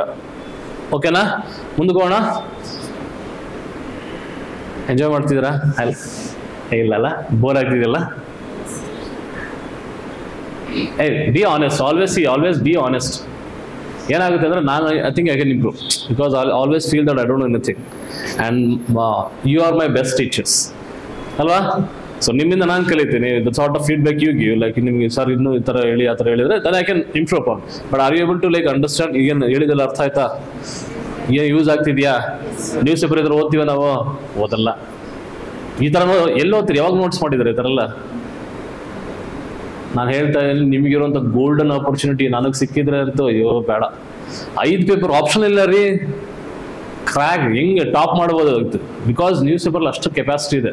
ಈಗ ಇಲ್ಲಿ ಬರುವಂಥ ಭಾಷೆ, ಇಲ್ಲಿ ಬರುವಂಥ ಟೆಕ್ನಿಕ್, ಇಲ್ಲಿ ಬರುವಂಥ ಒಂದು ಇನ್ಫಾರ್ಮೇಶನ್ ನಿಮ್ಮ ಕನ್ವೆನ್ಷನಲ್ ಟೆಕ್ಸ್ಟ್ ಬುಕ್ಸಲ್ಲಿ ಸಿಗಲ್ಲ. ಎಲ್ಲಿ ಸಿಗುತ್ತೆ? ನೀವು ಎಕನಾಮಿಕ್ ಬುಕ್ಸ್ ತೊಗೊಂಡು ಕೂಡ ಕೆಲವೊಂದು ಎಕನಾಮಿಕ್ ಟರ್ಮ್ಸ್ ಡೆಫಿನೇಷನ್ ಇರುತ್ತೆ, but all this things is really dynamic. ಅರ್ಥ ಆಗ್ತಿದ್ಯಾ? ಈ ಥರ ಒಂದು ಉತ್ತರ ನೀವು ಬರೋದ್ರಿ ಅಂತ ಹೇಳಿದ್ರೆ ಎಕ್ಸಾಮರ್ ಖಂಡಿತ ಇಂಪ್ರೆಸ್ ಆಗ್ತಾರೆ. ಬಿಕಾಸ್ ನಾನು ಒಂದು 100 ಪೇಪರ್ಸ್ ಒಂದು ನೋಡ್ತಾ ಇವ್ಯಾಲ್ಯೂಷನ್ ಮಾಡ್ತಿದ್ದಾರೆ, ಎಲ್ಲರೂ ಒಂದು ಅದೇ ಹಾಕಿರ್ತಾರೆ, ಸಗಣಿ ತಟ್ಟಿರ್ತಾರೆ. ಬೋರ್ ಆಗಲ್ವಾ? ಬೋರ್ ಆಗೇ ಆಗುತ್ತೆ. Try something innovative like this because many of my friends ಯಾರು ಎಲ್ಲ UPSC ಪ್ರಿಪೇರ್ ಆದವರು ಎಲ್ಲ KPSC ಇದ್ದಾರೆ, ಎಲ್ಲ AC ರೆವಿನ್ಯೂ DSP ಆಗಿದ್ದಾರೆ. This is a sort of approach ಅವರು ಮಾಡ್ತಾ ಇದ್ದು. ಓಕೆನಾ? ಮುಂದ್ಕೋಣ. ಓಕೆ, ಮೊದಲೇ ಎರಡನೇದು ಈಗ ಆರ್ಥಿಕ ಬಗ್ಗೆ, ಆರ್ಥಿಕ ವ್ಯವಸ್ಥೆ ಅಂದರೆ ಎಕನಾಮಿ ಎಲ್ಲಿ ಬರುತ್ತೆ? ಯಾವ ಪೇಪರ್ಲಿ? 3ನಾ ಕೇಳಿದ್ರೆ foreign direct investment, foreign direct investment ಕೇಳಿದ್ರಾ? ಸೊ ಹೆಸರು ಹೇಳಿದ್ರು. ಒಂದು ಸಿಂಪಲ್ ಬ್ರೇಕ್ ಮಾಡಿ. ಫಾರಿನ್ ಅಂದ್ರೆ ಏನು? ಬೇರೆ ದೇಶದವರು. ಇನ್ವೆಸ್ಟ್ಮೆಂಟ್ ನಮ್ಗೆ ಗೊತ್ತಿದೆ, ಹೂಡಿಕೆ. ಡೈರೆಕ್ಟ್ ಇನ್ವೆಸ್ಟ್ಮೆಂಟ್ ಅಂದ್ರೆ ಡೈರೆಕ್ಟ್ ಬಂದು ಹೂಡಿಕೆ ಮಾಡ್ಬೋದು, ಹೌದಾ? ಸೊ ಡೈರೆಕ್ಟ್ ಹೂಡಿಕೆ ಹೆಂಗೆ ಮಾಡ್ತಾರೆ? ಕೆಲವೊಂದು ಇದೆ, ಇನ್ನೊಂದು ಫಾರಿನ್ ಇನ್ಸ್ಟಿಟ್ಯೂಷನ್ ಇನ್ವೆಸ್ಟ್ಮೆಂಟ್ ಅಂತ. ಅಲ್ಲಿ ಡೈರೆಕ್ಟ್ ಬಂದು ಹೂಡಿಕೆ ಮಾಡೋಕ್ಕಾಗಲ್ಲ. You have to come through institution investor and ಬಂದಿಲ್ಲಿ ಸ್ಟಾಕ್ ಮಾರ್ಕೆಟ್ ಇನ್ವೆಸ್ಟ್ ಮಾಡ್ಬೋದು. ಬಟ್ ಈ ಫಾರಿನ್ FDI ಅಂತ ಹೇಳಿದ್ರೆ ಕೆಲವೊಂದು ಕಂಪನೀಸ್ ಇದೆ, ನಮ್ಮಲ್ಲಿ ಇಶ್ಯೂ ಮಾಡ್ತೀವಿ ಸ್ಟಾಕ್ಸ್ ಇಶ್ಯೂ ಮಾಡ್ತೀರಂದ್ರೆ ಈಗ ಒಂದು ಏನಂತ ಹೇಳ್ತಿದ್ರೆ ಪಬ್ಲಿಕ್ ಸ್ಟಾಕ್ ಕಂಪನಿ ಅಂತ ಹೇಳ್ತೀವಿ. ಬಹಳಷ್ಟು ಎಲ್ಲ ಇಂಡಸ್ಟ್ರೀಸ್ ಅಲ್ಲ, ಮೇಜರ್ ಇಂಡಸ್ಟ್ರೀಸ್ ಎಲ್ಲ ಶೇರ್ ಹೋಲ್ಡರ್ಸ್ ಇರ್ತಾರೆ, ಹೌದಾ? ನೀವು ಯಾವುದೇ ಕಂಪನಿ ಶೇರ್ ಹೋಲ್ಡರ್ ಆಗ್ಬೋದಾ? ನೀವು ಎಷ್ಟು ಇನ್ವೆಸ್ಟ್ ಮಾಡ್ತಾರೆ ಅಷ್ಟು ಶೇರ್ ಸಿಗುತ್ತೆ, ಅಷ್ಟು ಹೋಲ್ಡರ್ ಅಂದ್ರೆ ಈಗ ನೀವು ಯಾವುದೇ ಕಂಪನಿಯಲ್ಲಿ ಶೇರ್ ತಗೊಳ್ಳೋಕೆ ನಿಮ್ನ ಯಾರು ತಡಿತಾ ಇದ್ದಾರಾ? ತಡೆಯಂಗಿಲ್ಲ. ಅಲ್ಟಿಮೇಟ್ಲಿ ಕೆಲವೊಂದು KYC ನಾರ್ಮ್ಸ್ ಇರುತ್ತೆ, ನಿಮ್ಗೆ ಆಧಾರ್ ಮತ್ತೆ ಇದನ್ನ ಲಿಂಕ್ ಮಾಡಬೇಕಾಗುತ್ತೆ. ದೆನ್ ನಿಮ್ಮ ಹತ್ರ ದುಡ್ಡಿದ್ರೆ ಅಂಡ್ ಸಫಿಷಿಯಂಟ್ ನಾಲೆಡ್ಜ್ ಇದ್ರೆ ಶೇರ್ ಮಾರ್ಕೆಟ್ ಇನ್ವೆಸ್ಟ್ ಮಾಡ್ತೀರಾ ಡೈರೆಕ್ಟ್ ಆಗಿ, ಹೌದಾ? So means as a citizen of the country, ಈ ದೇಶದ ನಾಗರಿಕರಾಗಿ ನಿಮ್ಗೆ ಹಕ್ಕಿದೆ. ಕೆಲವು ಫಾರಿನರ್ಸ್ ಕೂಡ ಹಕ್ಕಿದೆ ಇರುತ್ತೆ, ಬಟ್ ಎಲ್ಲಾದ್ರಲ್ಲ ಕೆಲವೊಂದು ಕಂಪನೀಸ್ ಅಲ್ಲಿ ಅವ್ರು ಬಂದು ಡೈರೆಕ್ಟ್ ಇನ್ವೆಸ್ಟ್ ಮಾಡೋದು, ಅದು FDI. ಅರ್ಥ ಆಗ್ತಿದ್ಯಾ? FDI ಅಂತ ಹೇಳಿದ್ರೆ ಅವ್ರು ಬಂದು ನಮ್ಮಲ್ಲಿ ಇನ್ವೆಸ್ಟ್ ಹೆಂಗ್ ಮಾಡ್ತಾರೆ? ರೂಪಿಯಲ್ಲಿ ಮಾಡ್ತಾರ? ಅವ್ರೊಂದು ಕರೆನ್ಸಿಯಲ್ಲಿ ತರ್ತಾರಲ್ವಾ? ಅಂದ್ರೆ ಡಾಲರ್ಸ್, ಯೂರೋಸ್, ಪೌಂಡ್ಸ್, ಯೆನ್. ಈಗ ವಿದೇಶಿ ಒಂದು ಕರೆನ್ಸಿ ನಮ್ಮ ದೇಶಕ್ಕೆ ಬಂದ್ರೆ ನಮ್ಮ ರುಪಿ ವ್ಯಾಲ್ಯೂ ಬೆಳೆಯುತ್ತಾ ಕಡಿಮೆ ಆಗುತ್ತಾ? ರುಪಿ ಅಪ್ರಿಸಿಯೇಷನ್ ಡಿಪ್ರಿಸಿಯೇಷನ್ ಅಂತ ಹೇಳಿದ್ರೆ $1ಗೆ 82-83 ರೂಪಾಯಿ. ಸೊ 82 ರೂಪಾಯಿ ಇತ್ತು, ಮತ್ತೆ ಇನ್ನೊಂದು 83 ಇದೆ. ಯಾವ ಇದರಲ್ಲಿ ರುಪಿ ವ್ಯಾಲ್ಯೂ ಬೆಳೆದಿದೆ? 72 83 ಅಲ್ಲ. ಈಗ ಇವತ್ತಿನ $1ಗೆ 82 ರೂಪಾಯಿ ಇದೆ, ನಾಳೆ 83 ಆಯ್ತು. ರುಪಿ ವ್ಯಾಲ್ಯೂ ಬೆಳೀತಾ ಕಮ್ಮಿ ಆಯ್ತಾ? ಕಡಿಮೆ ಆಯ್ತು. ಮುಖದಲ್ಲಿ ಡಾಲರ್ ಎದುರು ನನ್ನ ಬೆಲೆ ಕುಸಿದೋಯ್ತು. ಅಂದ್ರೆ ನಾನು 83 ರೂಪಾಯಿ ಹಾಕಿದ್ರೆ $1, ಅದು ಇನ್ನು ಕಡಿಮೆ ಆಗ್ತಾ ಇದ್ರೆ 80, 79. I still remember when we are preparing it was around like 60 ರೂಪಾಯಿ ಇತ್ತು $1, ಜಸ್ಟ್ ಲೈಕ್ 1 decade. ನಾವು look at the value, it is appreciating. So ಇದಕ್ಕೆ ಕಾರಣ ಏನು ಅಂತ ಹೇಳಿದ್ರೆ FDI ಅಂತ ಹೇಳ್ತೀವಲ್ಲ, ಫಾರಿನ್ ಡೈರೆಕ್ಟ್ ಇನ್ವೆಸ್ಟ್ಮೆಂಟ್. ಅಂದ್ರೆ ಇಲ್ಲಿ ಬಂದು ಬೇರೆ ಕಂಪನಿಯವರು ಕೂಡ ಇಲ್ಲಿ ಇನ್ವೆಸ್ಟ್ ಮಾಡಬಹುದು. Becomes a part of your GDP. ಏನಾಗುತ್ತೆ? ನಿಮ್ಮ ದೇಶದ GDPಗೆ ಆಗುತ್ತೆ. GDP ಅಂದ್ರೆ ನೋಡಿ, ಯಾವುದೇ ದೇಶದವ್ರು ಆಗಿರ್ಬೋದು ಬಂದು ನನ್ನ ದೇಶದಲ್ಲಿ ನಾನು ಇನ್ವೆಸ್ಟ್ ಮಾಡಿದ್ರು ಅಂತ ಹೇಳಿದ್ರೆ it becomes a part of my gross domestic product. ಅರ್ಥ ಆಗ್ತಿದ್ಯಾ? ನಾವು that is a sign of true economic progress because yours is a favourite destination. ಅಂದ್ರೆ ಇಲ್ಲಿ ಎಲ್ಲರೂ ಜನ ಬಂದು ಇನ್ವೆಸ್ಟ್ ಮಾಡಕ್ಕೆ ಇಷ್ಟಪಡ್ತಾರಾ? ಸಿಂಗಾಪುರ್ ಅಂತ ದೇಶಕ್ಕೆ ಇಷ್ಟಪಡ್ತಾರೆ. USA ನೋಡಿ, US ಅಲ್ಲಿ ಚೈನೀಸ್ ಕಂಪನಿ ಜಾಸ್ತಿ ಇದಾವೆ ಬಿಕಾಸ್ ಅಲ್ಲಿ ಗ್ರೋತ್ ಚೆನ್ನಾಗಿದೆ, ಅಲ್ಲಿ ಮಾರ್ಕೆಟ್ ಇದೆ, ಅದಕ್ಕೆ ಕಾಸ್ಟ್ ಜಾಸ್ತಿ ಆಗುತ್ತೆ. So that means foreign companies want to come and invest. ಅದೇ ರೀತಿ ನಮ್ಮ ದೇಶದಲ್ಲೂ ಕೂಡ ಒಳ್ಳೆ ಇನ್ವೆಸ್ಟ್ಮೆಂಟ್ ಎನ್ವೈರನ್ಮೆಂಟ್ ಇದೆ, ಲೈಸೆನ್ಸಿಗೆ ಈಸಿ ಇದೆ ಅಂತಂದ್ರೆ ಫಾರಿನ್ ಕಂಪನೀಸ್ ನುಗ್ಲಿಕ್ಕೆ ಬರುತ್ತೆ. ಹಿಂಗೆ ನಮಗೆ ಐ ಟಿ ಬೂಮ್ ಆಯ್ತಲ್ಲ, ಏನಕ್ಕಾಯ್ತು? ಬಿಕಾಸ್ ನಾವು ಆ ರೀತಿ ಅಂತ ಪಾಲಿಸೀಸ್ ಮಾಡಿದ್ವಿ. India become the favourite destination for investment, foreign direct investment in terms of foreign companies ಎಲ್ಲ ಬಂದ ಇಲ್ಲೇ ಅಲ್ಲ. ಫಾರಿನ್ ಕಂಪನೀಸ್ ಬಂದು ಇಲ್ಲಿ ಇನ್ವೆಸ್ಟ್ ಮಾಡ್ತಾ they also set up their own manufacturing unit and all. Right. So ನಮಗೆ simple ಆಗಿ logic ಹೇಳಬೇಕು ಅಂತ ಹೇಳಿದ್ರೆ, ವಿದೇಶಿ ಒಂದು ಕರೆನ್ಸಿ ನಮ್ಮ ದೇಶಕ್ಕೆ ಬಂತು ಅಂದ್ರೆ ನಮ್ಮ ಕರೆನ್ಸಿ ಇಂಪ್ರೂವ್ ಆಗುತ್ತೆ. ಓಕೆನಾ? ಅದೇ ನಮ್ಮ ಕರೆನ್ಸಿ ಬೇರೆ ದೇಶಕ್ಕೆ ಹೋಯ್ತು ಅಂತ ಹೇಳಿದ್ರೆ ನಮ್ಮ ಕರೆನ್ಸಿ ಡಿಪ್ಲೀಟ್ ಆಗುತ್ತೆ. ಅರ್ಥ ಆಗ್ತಿದ್ಯಾ? ರೈಟ್. ನಾವು ರೀಸೆಂಟ್ ಆಗಿ ಒಂದು ಈ RBI ಫೈನಾನ್ಸ್ ಮಿನಿಸ್ಟ್ರಿ ಒಂದು ಡೇಟಾ ರಿಲೀಸ್ ಮಾಡಿದೆ. ನಮಗೆ ಹೋದ ವರ್ಷಕ್ಕೆ ನಾವು ಕಂಪೇರ್ ಮಾಡಿದ್ರೆ ನಮ್ಮ ಒಂದು FDI, ಕನ್ನಡದಲ್ಲಿ ಏನಂತಾರಮ್ಮ FDI? ವಿದೇಶಿ ನೇರ ಹೂಡಿಕೆ. ಎಷ್ಟು ಚೆನ್ನಾಗಿರುತ್ತೆ ಕೇಳಕ್ಕೆ ಕನ್ನಡ ಅಲ್ಲ? ಎಷ್ಟೋ ಮಿಸ್ ಮಾಡಿದ್ವಿ, ಏನು ಮಾಡ್ತಾರೆ ನಾವು ಆ ಟೈಮಲ್ಲಿ ಇರಲಿಲ್ಲ. ವಿದೇಶಿ ನೇರ ಹೂಡಿಕೆ ಸೂಪರ್ ಅಲ್ಲ? ಪ್ರಾಬ್ಲಮ್ ನೆಕ್ಸ್ಟ್ ಕ್ಲಾಸಿಂದ I'll be able to like improve, ಅಥವಾ ಇನ್ನೊಂದು ನೆಕ್ಸ್ಟ್ ಕ್ಲಾಸ್ ಬಂದಾಗ ನಾನು ಎಕ್ಸಾಕ್ಟ್ಲಿ ಹೇಳ್ತೀನಿ. Thanks to you. ನಿಮ್ಮ ಹೆಸರು? Kritika. Kriti, my daughter name Kriti. Right. So ಅರ್ಥ ಆಗ್ತಿದ್ಯಾ? ವಿದೇಶಿ ನೇರ ಹೂಡಿಕೆ ಅದರಲ್ಲಿ ಕಡಿಮೆ ಆಗಿದೆಯಂತೆ. ಅರ್ಥ ಆಗ್ತಿದ್ಯಾ? ಸೊ ಇದು ಕಡಿಮೆ ಆಗೋದಕ್ಕೆ ಏನು ಹೇಳ್ತಿದ್ರೆ, it also shows the global. ಅರ್ಥ ಆಗ್ತಿದ್ಯಾ ನಿಮಗೆ? ತಲೆ ಹೋಗ್ತಿದ್ಯಾ? ಮೆಂತು ಪ್ಲೇಸ್ ಬೇಕಾ? ಅನಸಿನ್ ಬೇಕಾ? ಏನು ಬೇಕು ಹೇಳಿ? ಪಟ ಬೇಕಾ? ಕಂಟಿನ್ಯೂ ಮಾಡೋಣ. Okay right.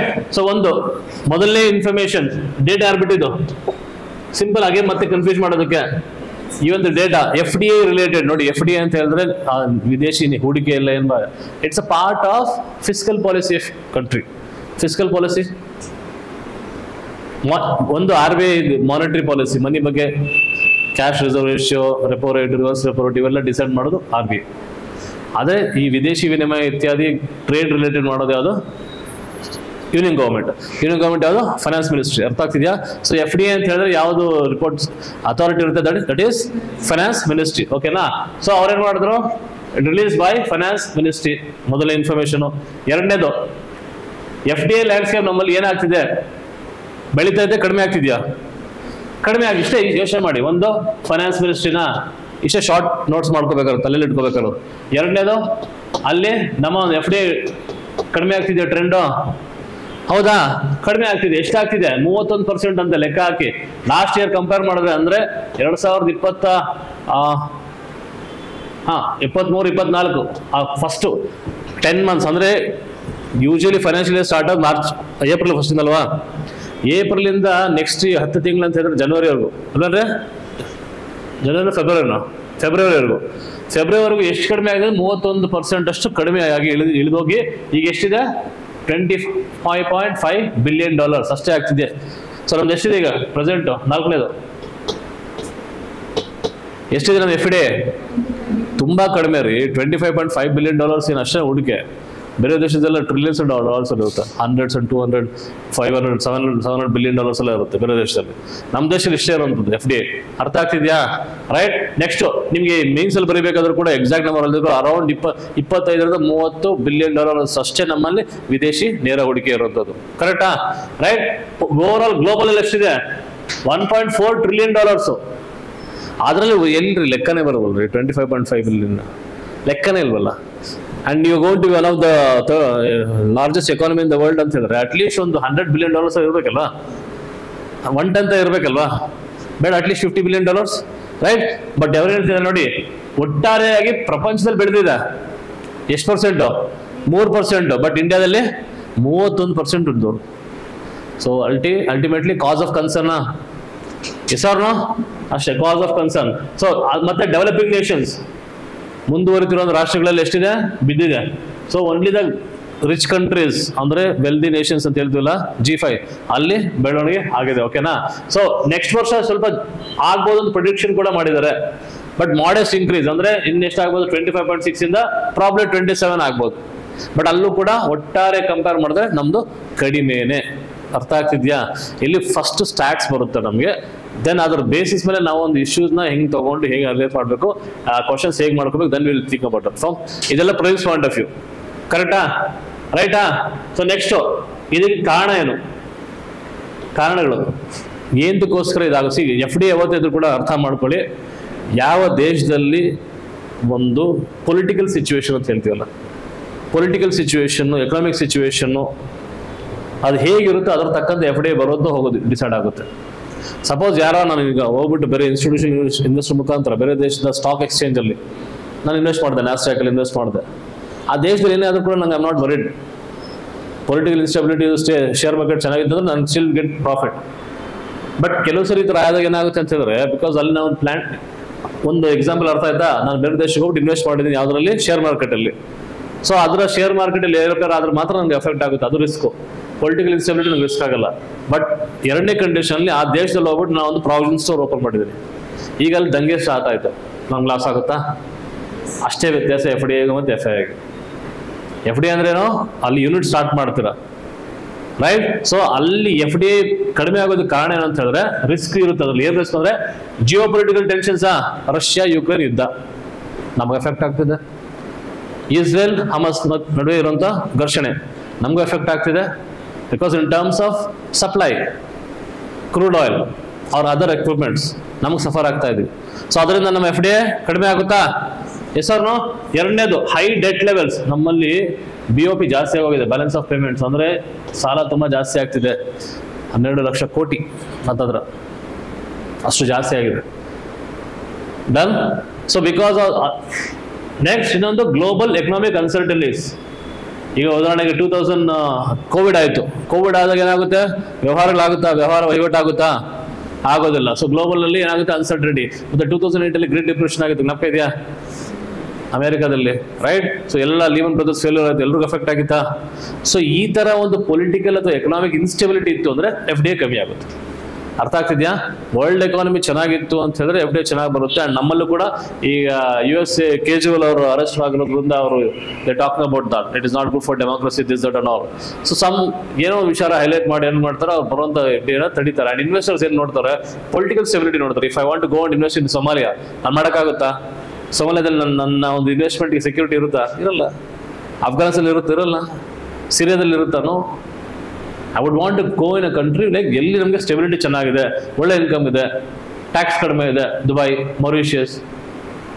I would want to go Singapore. ಇಂದ ಕಡೆ ಹೋಗಿ ನಾನು ಇಷ್ಟಪಡ್ತೀನಿ, ಬಿಕಾಸ್ ಅದರಲ್ಲಿ ನನಗೆ ಹಾಕಿದ ದುಡ್ಡಿಗೆ ಲಾಭ ಜಾಸ್ತಿ. ಅರ್ಥ ಆಯ್ತಾ? ಇದು ಯಾರಿಗೂ ಅರ್ಥ ಆಗ್ತಿಲ್ಲ ದಯವಿಟ್ಟು ಕೈ ಎತ್ತೀನಿ. ಆಪ್ಷನ್ಸ್ ಹಿಂಗೆ ಕೊಡ್ತಾರೆ ಪ್ರಿಲಿಮ್ಸ್ ಅಲ್ಲಿ. ಈ ಕೆಳಕಂಡ ಯಾವಗಳು ಎಫ್ ಡಿ ಐ ಕಡಿಮೆ ಆಗೋದಕ್ಕೆ ಕಾರಣ? ಕ್ವಶನ್ ಅರ್ಥ ಆಯ್ತಾ? ಮೊದಲನೇದು ಜಿಯೋ ಪೊಲಿಟಿಕಲ್ ಟೆನ್ಷನ್ಸ್, ಅಂದ್ರೆ ರಾಜಕೀಯ ಅಲ್ಲ, ಜಿಯೋ ಪೊಲಿಟಿಕಲ್ ರಾಜಕೀಯ ಮತ್ತೆ ವರ್ಲ್ಡ್, ರೈಟ್? ಅದರ ಒಂದು ಟೆನ್ಷನ್ಸ್ ಇದೆಲ್ಲ ಅರ್ಥ ಆಗೋದಲ್ಲಪ್ಪ ಅಷ್ಟು. ಇದಲ್ಲ, ಐ ಕ್ಯಾನ್ ಅಂಡರ್ಸ್ಟ್ಯಾಂಡ್ ದಿಸ್. ನಿಮ್ಮಲ್ಲಿ ಸಾಲ ಜಾಸ್ತಿ ಇತ್ತು ಅಂದ್ರೆ ಏನ್ ಮಾಡ್ತಾರೆ? ಇಂಟರ್ನ್ಯಾಷನಲ್ ರೇಟಿಂಗ್ ಏಜೆನ್ಸಿ ಕೂಡ ಈಗ ಆಲ್ರೆಡಿ ಕಂಟ್ರಿ ಸಿಗೋಟೆ ಸಾಲ ಮಾಡ್ಕೊಂಡಿದೆ, ಅದರಲ್ಲಿ ಇನ್ವೆಸ್ಟ್ಮೆಂಟ್ ನಮ್ಗೆ ಏನು ಸಿಗುತ್ತೆ? ಅಲ್ಟಿಮೇಟ್ಲಿ ನಮ್ಗೆ ಇನ್ವೆಸ್ಟ್ಮೆಂಟ್ ರಿಟರ್ನ್ಸ್ ಬರದೇ ಇರ್ಬೋದು, ಅಥವಾ ಟ್ಯಾಕ್ಸ್ ಜಾಸ್ತಿ ಆಗ್ತಾರೋ. ಸಾಲ ಇದ್ದಾಗ ಏನಾಗುತ್ತೆ? I would want to pay apply more of taxes, right? Next global economic uncertainties. ಅರ್ಥ ಆಗ್ತಿದ್ಯಾ? So these are the reason because of which F D has been reduce. Okay, next 65% of F D employs in services ಯಾವ್ದ್ರಲ್ಲಿದೆ ನಮ್ಮದಲ್ಲಿ? ಇದು ಇದಾಯ್ತಲ್ಲ. Fourth ಬಂದು $25.5 billion ನಮ್ಮಲ್ಲಿ reduce ಆಗಿದೆ ಈಗಿರುವಂಥ ಪ್ರೆಸೆಂಟ್ ಎಫ್ ಡಿ. ನಾಲ್ಕನೇದು ವರ್ಲ್ಡ್ $1.4 ಟ್ರಿಲಿಯನ್ ಆಯಿತು, ಅದು 3% ಇನ್ಕ್ರೀಸ್ ಇದೆ, ಬಟ್ ನಮ್ಮಲ್ಲಿ ಲಾಸ್ ಆಗಿದೆ. ನೆಕ್ಸ್ಟ್ ಡೆವಲಪಿಂಗ್ ಕಂಟ್ರೀಸ್ ನಾವು ಆಲ್ರೆಡಿ ನೋಡಿದ್ದೀವಿ. ಸೊ ಡೆವಲಪಿಂಗ್ ಕಂಟ್ರೀಸ್ ಅಲ್ಲಿ ಅದು ಕೂಡ ಡಿಕ್ರೀಸ್ ಆಗಿದೆ. ಸೊ ರೀಸನ್ಸ್ ಏನು? 7ನೇದು. ಓಕೆ, ಅದರಲ್ಲಿ ಅತಿ ಹೆಚ್ಚು ಈಗಿರುವಂಥ ಎಫ್ ಡಿ ಅಲ್ಲಿ ಏನು $25.5 ಬಿಲಿಯನ್ ಅಲ್ಲಿ ನಮ್ಮಲ್ಲಿ ಇನ್ವೆಸ್ಟ್ಮೆಂಟ್ ಯಾವುದು ಎಫ್ ಡಿ ಅಲ್ಲಿ? Mostly on services, drugs and pharmaceuticals. ಅರ್ಥ ಆಗ್ತಿದ್ಯಾ? ಡ್ರಗ್ಸ್ ಮತ್ತೆ ಫಾರ್ಮಾಸ್ಯೂಟಿಕಲ್ ಇಂಡಸ್ಟ್ರೀಸ್, ಇನ್ಫ್ರಾಸ್ಟ್ರಕ್ಚರ್ ಕೇಳಿದಿರಾ? ಸಿಪ್ಲಾ, ಸಿಸ್ಕೋ ಅಲ್ವನ್ರಿ? ಇವೆಲ್ಲ ಕಂಪನೀಸ್ ಅಲ್ಲ, ಡ್ರಗ್ ಕಂಪನಿ. ಅದರ ಇನ್ಫ್ರಾಸ್ಟ್ರಕ್ಚರ್ ಅದು ಜಾಸ್ತಿ ಇರುತ್ತೆ. And non conventional energy. Non conventional ಅಂದ್ರೆ ಯಾವುದು? ಫಾಸಿಲ್ ಫ್ಯೂಲ್ಸ್ ಅಲ್ಲ, ಅಂದ್ರೆ ನಮಗೆ ಪೆಟ್ರೋಲ್ ಡೀಸೆಲ್ ಸಂಬಂಧಪಟ್ಟಿದ್ದಲ್ಲ. For example renewable energy like solar, electric cars, ಓಕೆನಾ? ಅಥವಾ geothermal energy, wind energy, ಅದರ ಇನ್ವೆಸ್ಟ್ಮೆಂಟ್ ನಮಗೆ ಹೆಚ್ಚಾಗಿ ಕಾಣಿಸ್ತಾ ಇದೆ. ಅರ್ಥ ಆಗ್ತಿದ್ಯಾ? ಸೊ ನಮಗೆ ಇನ್ ಕೇಸ್ ಕ್ವಶನ್ ಕೇಳಿದ್ರೆ ಈ ಕೆಳಕಂಡ ಯಾವ ಕ್ಯಾಟಗರಿಯಲ್ಲಿ ನಮ್ಮ amount of investment is more? Services. ಅರ್ಥ ಆಗ್ತಿದ್ಯಾ? ಸರ್ವಿಸಸ್ ಮತ್ತೆ ಡ್ರಗ್ಸ್ ಅಂಡ್ ಫಾರ್ಮಾಸ್ಯೂಟಿಕಲ್ಸ್, ಇದನ್ನ ಜ್ಞಾಪಕ ಇಟ್ಕೊಳ್ಳಿ. ಡನ್.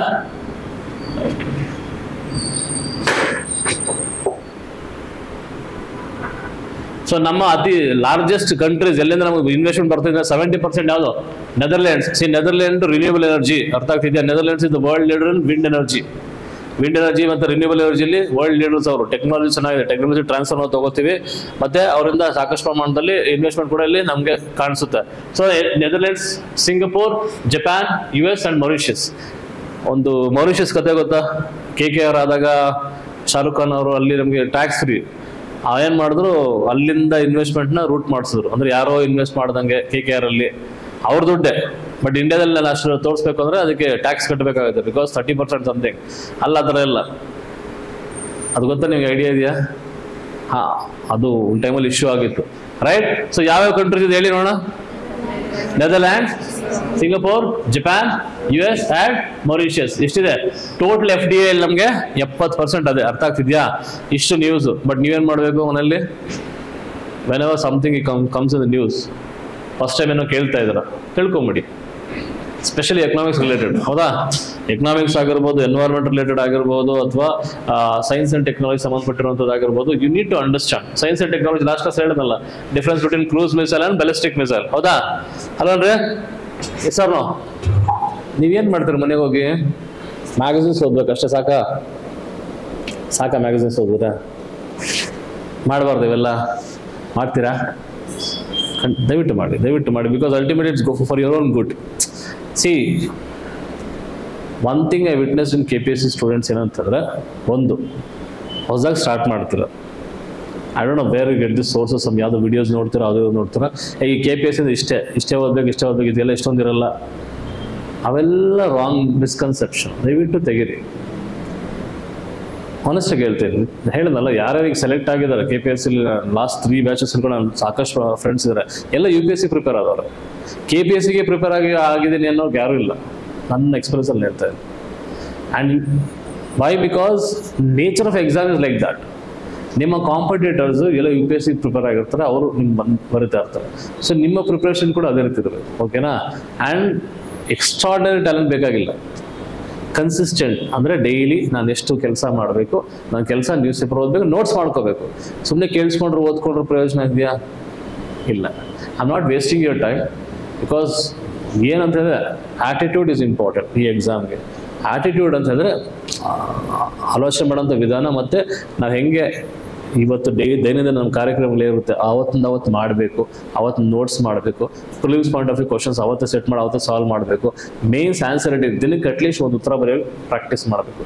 ಡೇ 1 ಪ್ರಿಲಿಮ್ಸ್ ಪ್ರಿಪೇರ್ ಆಗ್ತೀನಿ, ಆಮೇಲೆ ಮೇನ್ಸ್ ಟೈಮ್ ನೋಡೋಣ, ಪ್ರಿಲಿಮ್ಸ್ ಆದ್ಮೇಲೆ ಆಮೇಲೆ ಮೇನ್ಸ್ ಪ್ರಿಪೇರ್ ಆಗ್ತೀನಿ. ತಪ್ಪು.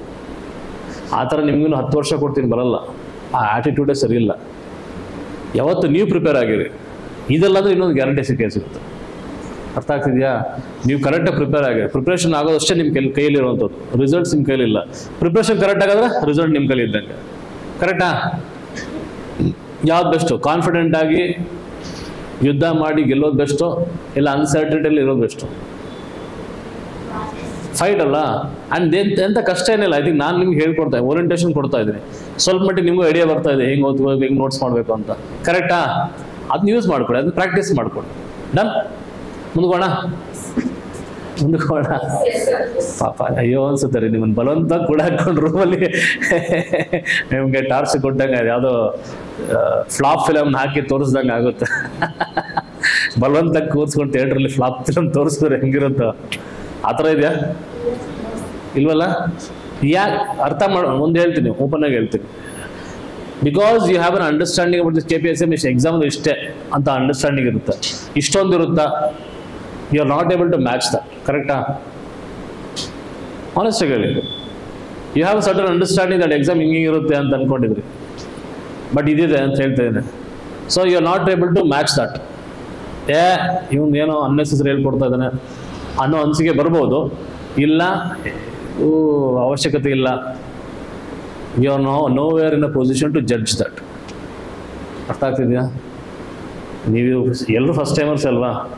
ಸೊ ನಿಮಗೆ ಒಳ್ಳೆ ಪ್ಲ್ಯಾಟ್ಫಾರ್ಮ್ ಸಿಕ್ಕಿದೆ ಅಕ್ಕ ಅಕಾಡೆಮಿ ವೇದಿಕೆ ಮುಖಾಂತರ. ದಯವಿಟ್ಟು ಬಳಸ್ಕೊಳ್ಳಿ.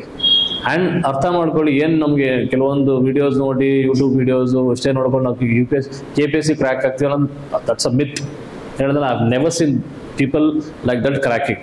ಬಟ್ ಯಾರು ಆನೆಸ್ಟಾಗಿ ಕಷ್ಟಪಟ್ಟರು, ಅವರಾಗ ನ್ಯೂಸ್ ಪೇಪರ್ ಓದ್ಕೊಂಡು ನೋಟ್ಸ್ ಮಾಡಿಕೊಂಡು, ಅದು ಹೇಳಿದ್ನಲ್ಲ, ದಿನಕ್ಕೆ ನಂದು ಇಷ್ಟು ಟಾರ್ಗೆಟು, ಇಷ್ಟಿಷ್ಟು ನಂದು ಮಾಡಬೇಕು ದಿನಚರಿ ಅಂತ ಹೇಳ್ತೀವಿ ನೋಡಿ. ಯಾರು ಕರೆಕ್ಟಾಗಿ ಫಾಲೋ ಮಾಡಿದ್ರು, ದಿನಕ್ಕೆ 4 ಅವರ್ 5 ಅವರ್ ಓದಿ, ನೋಟ್ಸ್ ಮಾಡ್ಕೊಳ್ಳಿ, ರಿವಿಷನ್ ಮಾಡಿ, ಖಂಡಿತ ಕ್ರ್ಯಾಕ್ ಮಾಡ್ತಾರೆ. ಅದಕ್ಕೆ ಫಸ್ಟ್ ನಾವು ನಾಲೆಡ್ಜ್ನ ಬೆಳೆಸ್ಕೋಬೇಕು. ನಾಲೆಡ್ಜ್ ಬೆಳೆಸ್ಕೊಳ್ಳಿ ಅಂದರೆ ಆಗಲ್ಲ. ಓಕೆನಾ? ರೈಟ್. ಮುಂದಕ್ಕೆ ಹೋಗೋಣ. ನನ್ನ ಉದ್ದೇಶ ಅಂತ ಹೇಳಿದ್ರೆ ನಿಮಗೆಲ್ಲ ಒಂದು ಮೋಡಿಗೆ ತಂದು ಬಿಡ್ಬೇಕು ನಾವು, ಆ ಒಂದು ಥರ ಲಾಕ್ ಆ್ಯಂಡ್ ಲೋಡೆಡ್, ದೆನ್ ನೀವು ಆಲ್ಮೋಸ್ಟ್ ಮುಂದುವರಿತೀರ. ಈಗ ಬೊಂಬೆಗೆ ಇದು ಮಾಡ್ತಾರೆ ನೋಡ್ರಿ, ಅದು ನನ್ನ ಕೆಲಸ.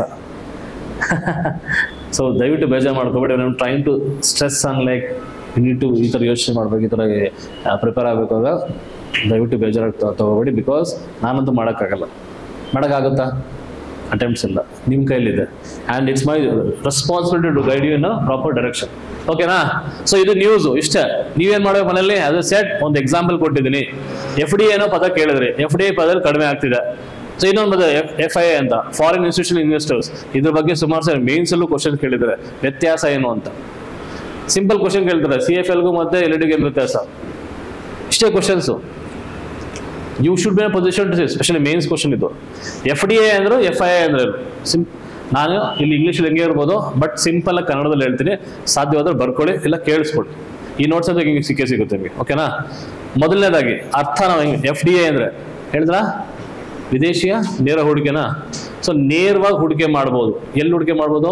ಫಸ್ಟ್ ಇಸ್ ಲೈಕ್ ಇನ್ವೆಸ್ಟ್ಮೆಂಟ್ ಯಾರು ಮಾಡ್ಬೋದು? ಫಸ್ಟ್ ಆಫ್ ಆಲ್ FDI ಅಲ್ಲಿ ಒಬ್ಬ ವ್ಯಕ್ತಿ ಕೂಡ ಮಾಡ್ಬೋದು, ಒಂದು ಕಂಪನಿ ಕೂಡ ಮಾಡ್ಬೋದು. Foreign company can come and invest in my country, my company can go and invest in other country like Ambanis and Adanis, or I can go and ಯಾವ ದೇಶದ ಅಗ್ರಿಮೆಂಟ್ ಇರುತ್ತೆ ಆ ದೇಶದಲ್ಲಿ ಹೋಗಿ ನಾನು ಡೈರೆಕ್ಟ್ ಇನ್ವೆಸ್ಟ್ ಮಾಡ್ಬೋದು.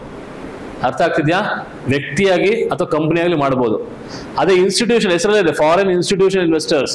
ನೀವು ಡೈರೆಕ್ಟ್ ಆಗಿ ಇನ್ವೆಸ್ಟ್ ಮಾಡೋಕ್ಕಾಗಲ್ಲ. ಅಂದ್ರೆ ಒಂದು ಇನ್ಸ್ಟಿಟ್ಯೂಷನ್ ಅದೊಂದು ಶೇರ್ ಹೋಲ್ಡಿಂಗ್ ಇರುತ್ತೆ, ನೀವು ಅದರಲ್ಲಿ ಕೆಲವೊಂದು ಪಾರ್ಟ್ ನೀವು ತಗೋಬಹುದು, ಅವ್ರ ಮುಖೇನ ಹೋಗ್ಬೋದು. ಅರ್ಥ ಆಗ್ತಿದ್ಯಾ? Right. You cannot go directly only through the institution investors. ಹೌದಾ? ರೈಟ್. ಫಾರಿನ್ ನೇಷನ್ಸ್ ಅಲ್ಲಿ ಇರುತ್ತೆ ಕೆಲವೊಂದು ಇನ್ಸ್ಟಿಟ್ಯೂಷನ್ಸ್.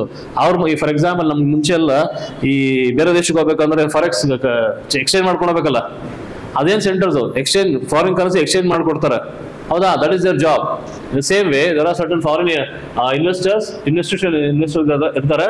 ಅವ್ರ ಮುಖಾಂತರ you can go and invest. ಎಲ್ಲಿ? ಅವ್ರ ದೇಶದ ಸ್ಟಾಕ್ ಮಾರ್ಕೆಟ್ ಅಲ್ಲಿ. ಅರ್ಥ ಆಗ್ತಿದ್ಯಾ? ಈಗ ನಮ್ಮ ದೇಶದ ಸ್ಟಾಕ್ ಮಾರ್ಕೆಟ್ ಅಲ್ಲಿ ಬೇರೆ ಬಂದು ಇನ್ವೆಸ್ಟ್ ಮಾಡೋದು ಮಾಡ್ಬೋದು ಫಾರಿನರ್ಸ್. ಬಟ್ FDI ಮುಖಾಂತರ ಬರ್ತಾರೆ, FII ಮುಖಾಂತರ ಬರ್ತಾರ? ಸಿಂಪಲ್ ಆಗಿ ನಾಪ್ಕೊಳ್ಳಿ. Stock markets FII, companies shares as an individual. ಓಕೆನಾ? Done. Next usually FDI long term ಇಟ್ಕೋತೀವಿ. ಈ FDI ಏನ್ ಮಾಡ್ತೀವಿ ಅಂತ ಹೇಳಿದ್ರೆ, ಒಂದು ಕಂಪನಿ ಏನೋ ಸೆಟ್ ಆಗಿರುತ್ತೆ. ಹೌದಾ? ಫಾರ್ ಎಕ್ಸಾಂಪಲ್ ಆಪಲ್ ಕಂಪನಿ ಇಲ್ಲಿ ನಾವು ಎಸ್ಟಾಬ್ಲಿಷ್ ಮಾಡ್ತಿದ್ವಿ ಯೂನಿಟ್. ಸೊ ಆಪಲ್ ಕಂಪನಿ ಬರೀ ಶೇರ್ಸ್ ತಗೊಂಡಿಲ್ಲ, ಅಲ್ವಾ ಇನ್ವೆಸ್ಟ್ ಮಾಡ್ತಿದ್ಯಾ? ಅಲ್ಲಿ ಔಟ್ಲೆಟ್ಸ್ ಇದೆಯಾ, ಫ್ಯಾಕ್ಟ್ರಿ ತರ ಇದೆಯಾ? ಬಹಳಷ್ಟು ಇನ್ನೂ ಸಾಫ್ಟ್ವೇರ್ ಕಂಪನೀಸ್ ಎಲ್ಲ ಬಂದಿದೆ. ಇಲ್ಲಿ they have establish their own buildings, paying rent. Yes or no? This comes under FDI. ಅರ್ಥ ಆಗ್ತಿದೆ? ಇನ್ಫ್ರಾಸ್ಟ್ರಕ್ಚರ್ ಡೆವಲಪ್ಮೆಂಟ್ ಎಲ್ಲಿ ಬರುತ್ತೆ? ಅಲ್ಲಿ FDI ಅಲ್ಲಿ ಬರುತ್ತೆ. FII ಅಲ್ಲಿ ಇನ್ಫ್ರಾಸ್ಟ್ರಕ್ಚರ್ ಇನ್ವೆಸ್ಟ್ಮೆಂಟ್ ಇಲ್ಲ. ಓನ್ಲಿ ಸ್ಟಾಕ್ ಮಾರ್ಕೆಟ್ ಅಲ್ಲಿ ಹಾಕೋ, ಯಾರೋ ಮುಖಾಂತರ ಮೂರನೇ ವ್ಯಕ್ತಿ ಥರ್ಡ್ ಪಾರ್ಟಿ ಮುಖಾಂತರ ಹೋಗೋ, ಅಲ್ಲಿ ಇನ್ವೆಸ್ಟ್ಮೆಂಟ್ ಹಾಕೋ, ನಿಮ್ಗೆ ಡಿವಿಡೆಂಡ್ ಬರುತ್ತೆ ಅಷ್ಟೇ. ಅಲ್ಲಿ ಮಾರ್ಕೆಟ್ ಫೇಲ್ಯೂರ್ ಆಯ್ತು ನಿಮ್ಗೆ ಪ್ರಾಬ್ಲಮ್ ಆಗುತ್ತೆ. Otherwise you are safe. You are not worried about any economic political policy. ಓಕೆನಾ? ಸೊ ಲಾಂಗ್ ಟರ್ಮ್ ಇರುವಂಥದ್ದು ಯಾವುದು? FDI.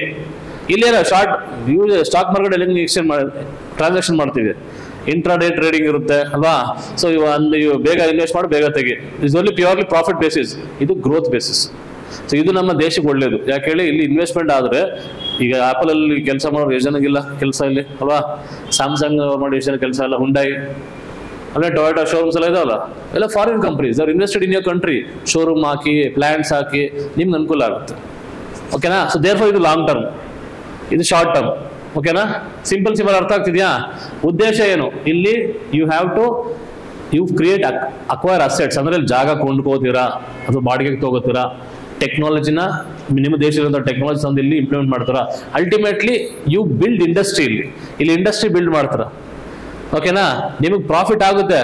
ಅಂಡ್ ಇಂಟರ್ನ್ ಯಾವ ದೇಶದಲ್ಲಿ ನೀವು ಆಗಿರುತ್ತೋ ಆ ದೇಶಕ್ಕೂ ಪ್ರಾಫಿಟ್ ಆಗುತ್ತೆ. ಅದಕ್ಕೆ ಆ ಯಾವ ದೇಶ always country wants to have FDI because foreign companies ಅವ್ರ ಟೆಕ್ನಾಲಜಿ ತಗೊಂಡ್ಬರ್ತಾರೆ, ಅವರ ಕ್ಯಾಪಿಟಲ್ ತಗೊಂಡ್ಬರ್ತಾರೆ. ನಮ್ಗೇನು ಅನುಕೂಲ? ಎಂಪ್ಲಾಯ್ಮೆಂಟ್ ಸಿಗುತ್ತಾ? GDP ಅನುಕೂಲ ಆಗುತ್ತಾ? ದಟ್ ಇಸ್ ನಮ್ಗೆ ಅನುಕೂಲ. ಇದು ಆ ಥರ ಅಲ್ಲ, ಓನ್ಲಿ ಫೈನಾನ್ಷಿಯಲ್ ರಿಟರ್ನ್ಸ್ ಅಷ್ಟೇ. ಗೊತ್ತಲ್ಲ, ನಮ್ಗೆ ಡಿವಿಡೆಂಡ್ ಸಿಗುತ್ತೆ, ನಮಗೆ ಪೋರ್ಟ್ಫೋಲಿಯೋ ಇನ್ವೆಸ್ಟ್ಮೆಂಟ್ ಸಿಗುತ್ತೆ ಅಷ್ಟೇ. ಡೈವರ್ಸಿಫಿಕೇಶನ್ ಅಷ್ಟು ಮಾತ್ರ ಇರುತ್ತೆ. ನೆಕ್ಸ್ಟ್ ಫೋಕಸ್ ಇಲ್ಲಿ ಯಾವ್ದ್ರ ಇನ್ವೆಸ್ಟ್ಮೆಂಟ್? ಫಿಸಿಕಲ್ ಅಸೆಟ್ಸ್ ಅರ್ಥ ಆಯ್ತಾ? ಬಿಲ್ಡಿಂಗ್ ಒಂದು ಫಿಸಿಕಲ್ ಅಸೆಟ್, ವೆಹಿಕಲ್ ಒಂದು ಫಿಸಿಕಲ್ ಅಸೆಟ್. ಇಲ್ಲಿ ಇನ್ವೆಸ್ಟ್ಮೆಂಟ್ ಅದ್ರ ಮೇಲೆ ಇರುತ್ತೆ, ಫ್ಯಾಕ್ಟರೀಸ್, ಬಿಲ್ಡಿಂಗ್, ಇನ್ಫ್ರಾಸ್ಟ್ರಕ್ಚರ್ ಮೇಲೆ. ಇಲ್ಲ ಆ ಥರ ಏನಲ್ಲ, ಓನ್ಲಿ ಸ್ಟಾಕ್ಸ್ ಅಲ್ಲಿ ಇನ್ವೆಸ್ಟ್ ಮಾಡ್ತೇವೆ. ಯಾವ್ದ್ರಲ್ಲಿ? ಸ್ಟಾಕ್ಸ್, ಮ್ಯೂಚುವಲ್ ಫಂಡ್ಸ್, ಫ್ಯೂಚರ್ ಅಂತ ಹೇಳ್ತೀವಲ್ಲ, ಫ್ಯೂಚರ್ ಮಾರ್ಕೆಟ್ ಅಲ್ಲಿ ಡಿರೈವೇಟಿವ್ಸ್ ಅಂತ ಹೇಳ್ತೀವಿ, ಅಲ್ಲಿ ಮಾತ್ರ ಇನ್ವೆಸ್ಟ್ ಮಾಡ್ತಾರೆ.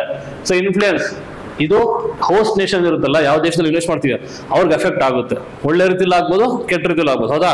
ಕೆಟ್ಟ ರೀತಿ ಆಗಿದ್ರೆ for example Lehman Brothers break ಆದಾಗ ನಮ್ಮಲ್ಲಿ ಬಹಳಷ್ಟಿದ್ದಂತ ಅದರ ಒಂದು ಬ್ರಾಂಚಸ್ ಎಲ್ಲ ಹೊಟ್ಟೋಯ್ತು. ಕರೆಕ್ಟಾ? ಈ ಬೈಜೂಸ್ ಎಫೆಕ್ಟ್ ಆಗ್ತಿದೆಯಲ್ಲ, ಬೈಜೂಸ್ ಬೇರೆ ಕಂಟ್ರಿಲಿ ಇತ್ತು, ಅದು ಹೋಗ್ತಿದೆ. That country will also get affected. But ಇದರಿಂದ ಆಗಲ್ಲ, ಕಂಟ್ರಿ ಎಫೆಕ್ಟ್ ಆಗಲ್ಲ, only the company will effect. Company effect ಆಗುತ್ತೆ, ಕಂಟ್ರಿ ಎಫೆಕ್ಟ್ ಆಗಲ್ಲ. ಓಕೆನಾ? ಬಟ್ ಏನಂದ್ರೆ ಆ ಸ್ಟಾಕ್ ಮಾರ್ಕೆಟ್ ಅಲ್ಲಿ ಬೇಕಾದ್ರೆ ಏರೋಪೇರ್ ಆಗ್ಬೋದು. ಈ ಹರ್ಷ ಮೆಹ್ತಾ ಕೇಸ್ ಆಯ್ತಲ್ಲ, ಹರ್ಷದ್ ಮೆಹ್ತಾ ಕೇಳಿದ್ರ ಯಾವ್ದೊಂದು ಬರುತ್ತಲ್ರಿ ಸ್ಕ್ಯಾಮ್ 99, ಅದು ಗೊತ್ತು, ಯಾರ ಸ್ಟೋರಿ ಅಂತ ಗೊತ್ತಿಲ್ಲ ಅದ್ರ ಬಗ್ಗೆ, right? So influence the market trends, liquidity and asset prices and ownership of the companies. ಓಕೆನಾ? ಓನರ್ಶಿಪ್ ಬೇರೆಯವ್ರಿಗೆ ಹೊಟ್ಟೋಗ್ಬೋದು, ಬಿಕಾಸ್ ಯಾವ್ದೋ ಕಂಪನಿ ಅವ್ರದ್ದು ಸ್ಟಾಕ್ಸ್ ಎಲ್ಲ ಹೊಟ್ಟೋಗ್ತಿದೆ, ಪ್ರೈಸಸ್ ಇನ್ನೊಬ್ರು ಒಂದು ಕೊಂಡ್ಕೋಬಹುದು, ಓನರ್ಶಿಪ್ ಹೋಗ್ಬೋದು ಅಷ್ಟೇ maximum, right? So next regulatory form ಅಂದ್ರೆ ಯಾವುದಕ್ಕೆ ಹೆಚ್ಚು ರೆಗ್ಯುಲೇಟ್ ಮಾಡುತ್ತೆ ಸರ್ಕಾರ? FDA ನ ಹೆಚ್ಚು ರೆಗ್ಯುಲೇಟ್ ಮಾಡುತ್ತೆ. ಅರ್ಥ ಆಗ್ತಿದ್ಯಾ? ಸೊ ರೆಗ್ಯುಲೇಷನ್ಸ್ ಅಂದ್ರೆ ಅಲ್ಲಿರುವಂತ ಲೋಕಲ್ ಲಾಸ್ಗೆ ಅಡಿಯರ್ ಆಗ್ಬೇಕು. ಹೌದಾ? ಇಲ್ಲಿ ಏನ್ ಎನ್ವೈರನ್ಮೆಂಟ್ ಲಾಸ್ ಇದೆ ಅದೇ ಮಾಡ್ಬೇಕಾ? ಒಂದು ಫ್ಯಾಕ್ಟ್ರಿ ಸೆಟಪ್ ಮಾಡ್ತೀನಿ ಅನ್ಕೊಂಡು, ಟ್ಯಾನ್ರಿ ಫ್ಯಾಕ್ಟ್ರಿ ಸೆಟಪ್ ಮಾಡ್ತೀನಿ ಅನ್ಕೊಂಡು, ಇಲ್ಲಿ NCRB ಅಂತ ಇರುತ್ತೆ, ನ್ಯಾಷನಲ್ NCRB ಅಂತಲ್ಲ, CPCB ಅಂತ ಇರುತ್ತೆ, ಸೆಂಟ್ರಲ್ ಪೊಲ್ಯೂಷನ್ ಕಂಟ್ರೋಲ್ ಬೋರ್ಡ್. ಆ central pollution control board licence ತಗೋಬೇಕಾ? Foreign company. ಬಟ್ ಎಲ್ಲಿ ಯಾವ ಜಾಗದಲ್ಲಿ ಇರ್ತಾರೋ ಆ ದೇಶದ ಕಾನೂನಿಗೆ you have to adhere and you have to fulfil all the requirements. ಇದಕ್ಕೆ ಸಂಬಂಧ ಇಲ್ಲ ಅಲ್ವಾ? ಓನ್ಲಿ ಫೈನಾನ್ಷಿಯಲ್ ಮಾರ್ಕೆಟ್ ರೆಗ್ಯುಲೇಷನ್ ಅದೇನಿರುತ್ತೆ, ಸ್ಟಾಕ್ ಮಾರ್ಕೆಟ್ ರೆಗ್ಯುಲೇಷನ್ಸ್ ಇರುತ್ತೆ, ಅದಕ್ಕೆ ಅಡಿಯರ್ ಆದ್ರೆ ಸಾಕು. ಓಕೆನಾ? ಅಂದ್ರೆ ಉದಾಹರಣೆಗೆ ನಿಮ್ದು ಇಷ್ಟು ಲಿಮಿಟೇಷನ್ಸ್ ಇರುತ್ತೆ ಫಾರಿನ್ ಓನರ್ಶಿಪ್ಗೆ, ಅದ್ರ ಮೇಲೆ ಇಷ್ಟು ಶೇರ್, ಇಷ್ಟು % ಮೇಲೆ ಶೇರ್ ಕೊಡಂಗಿಲ್ಲ. ಒಂದು ಕಂಪ್ಲೀಟ್ ಕಂಪನಿಯ 51% ನೀವು ತಗೊಳಂಗಿಲ್ಲ. ಆ ಥರ ಇದ್ರೆ ಅದು ಅಕ್ವಿಸಿಷನ್ ಆಗೋಗುತ್ತೆ. So you will become a strategic investor. Amount 25%, 26% ಅಷ್ಟೇ ಇರುತ್ತೆ. ಇಲ್ಲಿ ಲಿಮಿಟ್ ಮೆನ್ಷನ್ ಮಾಡ್ಬೋದು. ಅರ್ಥ ಆಗ್ತಿದ್ಯಾ? Right? But it is not comment the regulation, only the stock market regulations ಮಾತ್ರ ಇರುತ್ತೆ. ಓಕೆನಾ? ರಿಸ್ಕ್ ಅಂದ್ರೆ ಏನು? Obviously open into financial foreign political, economic ಮತ್ತು ರೆಗ್ಯುಲೇಟರಿ ರಿಸ್ಕ್. ಆ ದೇಶದಲ್ಲಿ ಪೊಲಿಟಿಕಲ್ ಎಕನಾಮಿಕ್ ಇನ್ಸ್ಟೆಬಿಲಿಟಿ ಆಯಿತು, ಅಥವಾ ಕೆಲವು ಸರಿ ಈಗ ವೋಡಾಫೋನ್ ಮೇಲೆ ರೆಟ್ರೋಸ್ಪೆಕ್ಟಿವ್ ಟ್ಯಾಕ್ಸ್ ಹಾಕಿದ್ರು, ಗೊತ್ತಾ? ಅಂದ್ರೆ ನಿಮ್ಗೆ ಕರೆಕ್ಟಾಗಿ ಟ್ಯಾಕ್ಸ್ ಕಟ್ಟಿಲ್ಲ, ಹಿಂದೆ ಒಂದು 3 ವರ್ಷದ ಅಂತ ಹೇಳಿ ಹಿಂದಿಂದೆಲ್ಲ ವೋಡಾಫೋನ್ ಮೇಲೆ ಟ್ಯಾಕ್ಸ್ ಹಾಕೋದು ಎಷ್ಟೋ ಕೋಟಿಗಳು, ಗೊತ್ತಿದೆ ಐಡಿಯಾ? ಸೊ ದಟ್ ಮೀನ್ಸ್ ಅಲ್ಲಿರುವಂತಹ ಒಂದು ದೇಶದ ಕಾನೂನು ನಿಮ್ಮೆಲ್ಲ ಒಂದು they can put the tax. So tax ಜಾಸ್ತಿ ಆಗ್ಬೋದು, ಕಡಿಮೆ ಆಗ್ಬೋದು, ದೇರ್ ಫಾರ್ ದ ರಿಸ್ಕ್, ಆ ಒಂದು ರಿಸ್ಕ್ ಇರುತ್ತೆ. ಇಲ್ಲಿ ರಿಸ್ಕ್ ಸಿಂಪಲ್ ಆಗಿ ಮಾರ್ಕೆಟ್ ಏರೋಪೇರ್ ಇರುತ್ತಲ್ಲ ಅದ್ರ ಮೇಲೆ ಮಾತ್ರ ಇದಾಗುತ್ತೆ. ಅಂಡ್ ಎಕ್ಸಾಂಪಲ್ ಇಲ್ಲಿ ಉದಾಹರಣೆಗೆ ಇದು ಮ್ಯಾನುಫ್ಯಾಕ್ಚರಿಂಗ್ ಪ್ಲಾಂಟಾ, ಇಲ್ಲಿ ಸೆಟಪ್ ಮಾಡ್ತಾರೆ FDA ಅಲ್ಲಿ, ಮಲ್ಟಿನ್ಯಾಷನಲ್ ಕಂಪನೀಸ್ MNC ಸೆಟಪ್ ಮಾಡ್ತಾರೆ. ಇಲ್ಲಿ ಕಂಪನಿ ಸೆಟಪ್ ಮಾಡೋ ಅವಶ್ಯಕತೆ ಇಲ್ಲ, ಬಟ್ ಸೆಟಪ್ ಮಾಡೋದಕ್ಕೆ ಅದೇ ಇನ್ವೆಸ್ಟ್ಮೆಂಟ್ ಇರುತ್ತೆ, ಸ್ಟಾಕ್ಸ್ ಅಂಡ್ ಬಾಂಡ್, ಅದ್ರಲ್ಲಿ ಇನ್ವೆಸ್ಟ್ ಮಾಡ್ತಾರೆ. ಅರ್ಥ ಆಗ್ತಿದ್ಯಾ? ಎಲ್ಲಿ ಇಂಡಿಯನ್ ಸ್ಟಾಕ್ಸ್, ಬೇರೆ ದೇಶದ ಸ್ಟಾಕ್ ಎಕ್ಸ್ಚೇಂಜ್ ಅಲ್ಲಿ, US ಆಗಿರ್ಬೋದು, UK ಆಗಿರ್ಬೋದು, that is through institution investment. ಅರ್ಥ ಆಗ್ತಿದ್ಯಾ? ಅರ್ಥ ಆಯ್ತಾ? So difference between FDA and FIA. Okay, ಒಂದ್ಸಲ ನೋಡ್ಕೊಳ್ಳಿ, ನಿಮ್ಗೆ ಅರ್ಥ ಆಗೋಗುತ್ತೆ. ಕೇಳಿಸ್ಕೊಂಡಿದ್ದೀರಾ? Okay, next health related article. Next health related. ನೀರು ಕುಡಿಲ್ಲ. ಸೊ ಆರೋಗ್ಯ ಯಾವ ಒಂದು ಇದ್ರಲ್ಲಿ ಬರುತ್ತೆ, ಯಾವ ಪೇಪರ್ ಬರುತ್ತೆ? GS ಅಲ್ಲಿ ಆರೋಗ್ಯ ಸಂಬಂಧಪಟ್ಟ ಪೇಪರ್ 3ನಾ? ಪೇಪರ್ 3 2ನಾ? 2 health. Right? So this article is about again ಸರ್ಕಾರದ ಮುಂದು ಅಬ್ಸರ್ವೇಷನ್ ರಿಪೋರ್ಟ್ ಹೊರಗಡೆ ಬಿಡ್ತಾರೆ. ಆ್ಯಂಡ್ ಸ್ಪೆಷಲಿ ಇದಾದ್ಮೇಲೆ ನಮಗೆ ಬ್ಯಾಕ್ ಟು ಬ್ಯಾಕ್ ಒಂದು 3 ಎಡಿಟೋರಿಯಲ್ ಬಂದಿದೆ. ಇದರಲ್ಲಿ ತುಂಬ ಜಾಸ್ತಿ ಇನ್ಫಾರ್ಮೇಷನ್ ಆಗುತ್ತೆ ಅಂತ ಹೇಳಿ ನಾನು just kept it very short and crisp. ಎಷ್ಟು ಬೇಕೋ ಅಷ್ಟು ಹೇಳ್ತಾ ಇದ್ದೀನಿ. ಅದ್ರ ಬಗ್ಗೆ ಒಪಿನಿಯನ್ಸ್ ಎಲ್ಲ ಕೊಟ್ಟಿದ್ದಾರೆ. If possible you try to read. ಹಿಂದೂಲ್ ಕೊಟ್ಟಿದ್ದಾರೆ, ಡೆಕ್ಕನ್ ಹೆರಲ್ಡಲ್ಲಿ ಕೊಟ್ಟಿದ್ದಾರೆ. ನೀವು ಪ್ರಜಾವಳಿ ಓದ್ತಿರಲ್ಲ, ಅದು the English version is Deccan Herald, ನಾನು ರೆಫರ್ ಮಾಡೋವಂಥದ್ದು. 2 ಓದ್ತೀನಪ್ಪ ನಿಮಗೋಸ್ಕರ. ಹಿಂದೂನು ಓದ್ತೀನಿ, ಡೆಕ್ಕನ್ ಹೆರಲ್ಡ್ ಓದ್ತೀನಿ ನಾನು. Hindu for national, Deccan Herald for, 2 ಚೆನ್ನಾಗಿರುತ್ತೆ. ಕೆಲವು ಸರಿ ಒಂದೇ ಟಾಪಿಕ್ ಬಗ್ಗೆ ಇಲ್ಲಿ ಅಡಿಷನಲ್ ಇನ್ಫಾರ್ಮೇಷನ್ ಇರುತ್ತೆ. ಅಥವಾ ನನಗೆ if I did not find it enough, ಮತ್ತೆ ಗೂಗಲ್ ಮಾಡ್ತೀನಿ, ಇಂಡಿಯನ್ ಎಕ್ಸ್ಪ್ರೆಸ್ ಯಾವುದೋ ಇನ್ಫಾರ್ಮೇಷನ್ ಬಂದಿರುತ್ತೆ. ಸೊ ಅಲ್ಲಿ ಟ್ರೈ ಟು ಎಲ್ಲ ಕನ್ಸೈಸ್ ಮಾಡಿ ನಿಮ್ಗೆ ಒಂದು ಹೈಬ್ರಿಡ್ ವರ್ಷನ್ ಕೊಡ್ತೀನಿ, ನಿಮ್ಗೆ ಅರ್ಥ ಆಗೋಂಗೆ. ಡನ್ನಾ?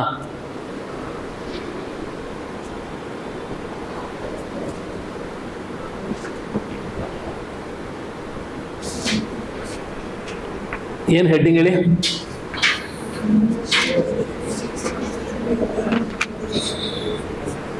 ಇದು ನ್ಯೂಸ್ ಪೇಪರ್ ಇರುವಂಥ ಹೆಡ್ಡಿಂಗ್. ಅದಕ್ಕೆ ಸಿಂಪಲ್ ಆಗಿ 2015 ಇಸ್ವಿಯಿಂದ ಇದುವರೆಗೂ 16% ಅಷ್ಟು ನಮ್ಮಲ್ಲಿ ಟ್ಯೂಬರ್ಕ್ಯುಲೋಸಿಸ್ ಕ್ಷಯರೋಗ ಕೇಳಿದ್ರಾ? ಟಿವಿ. ನಂಗೊಂದು ಟಿವಿ ಅಂದ್ರೆ ಒಂದು ಅನಂತನಾಗ್ ಅವ್ರ ಲಕ್ಷ್ಮಿ ಫಿಲಮ್ ಜ್ಞಾಪಕ ಬರುತ್ತೆ. ಪಾಪ ಟಿವಿ ಬಂದು ಸತ್ತೋಗ್ಬಿಡ್ತಾರೆ, ಗೊತ್ತಾ? ನೀವೆಲ್ಲ ಒಟ್ಟಿಲ್ಲ, ನಾವೆಲ್ಲ 80s ಕಿಡ್ಸ್ 90s ಕಿಡ್ಸ್, ನೀವೆಲ್ಲ ಜೆನ್ಸಿ ಮಿಲೇನಿಯಂ ಕಿಡ್ಸ್ ಅಲ್ವಾ? ಎಲ್ಲ ಸುದೀಪ್ ದರ್ಶನ್ ಬಂದ್ಮೇಲೆ ನೀವೆಲ್ಲ all of your like after 2000 ಅಲ್ಲ ಡೇಟ್ ಆಫ್ ಬರ್ತ್? ಅಟ್ಲೀಸ್ಟ್ 98 99 ಲೆಕ್ಕ. ಅಷ್ಟೊಂದು ನಾನು PUC ಇದ್ದೆ 99 ಓಕೆ ಫೈನ್. ಸೊ ಸಿಂಪಲ್ ಆಗಿ TB ಬಗ್ಗೆ ಕೇಳಿದ್ರಾ? TB ವಿಚಿತ್ರವಾದಂಥ ಕಾಯಿಲೆ. ಏನಂತ ಹೇಳಿದ್ರೆ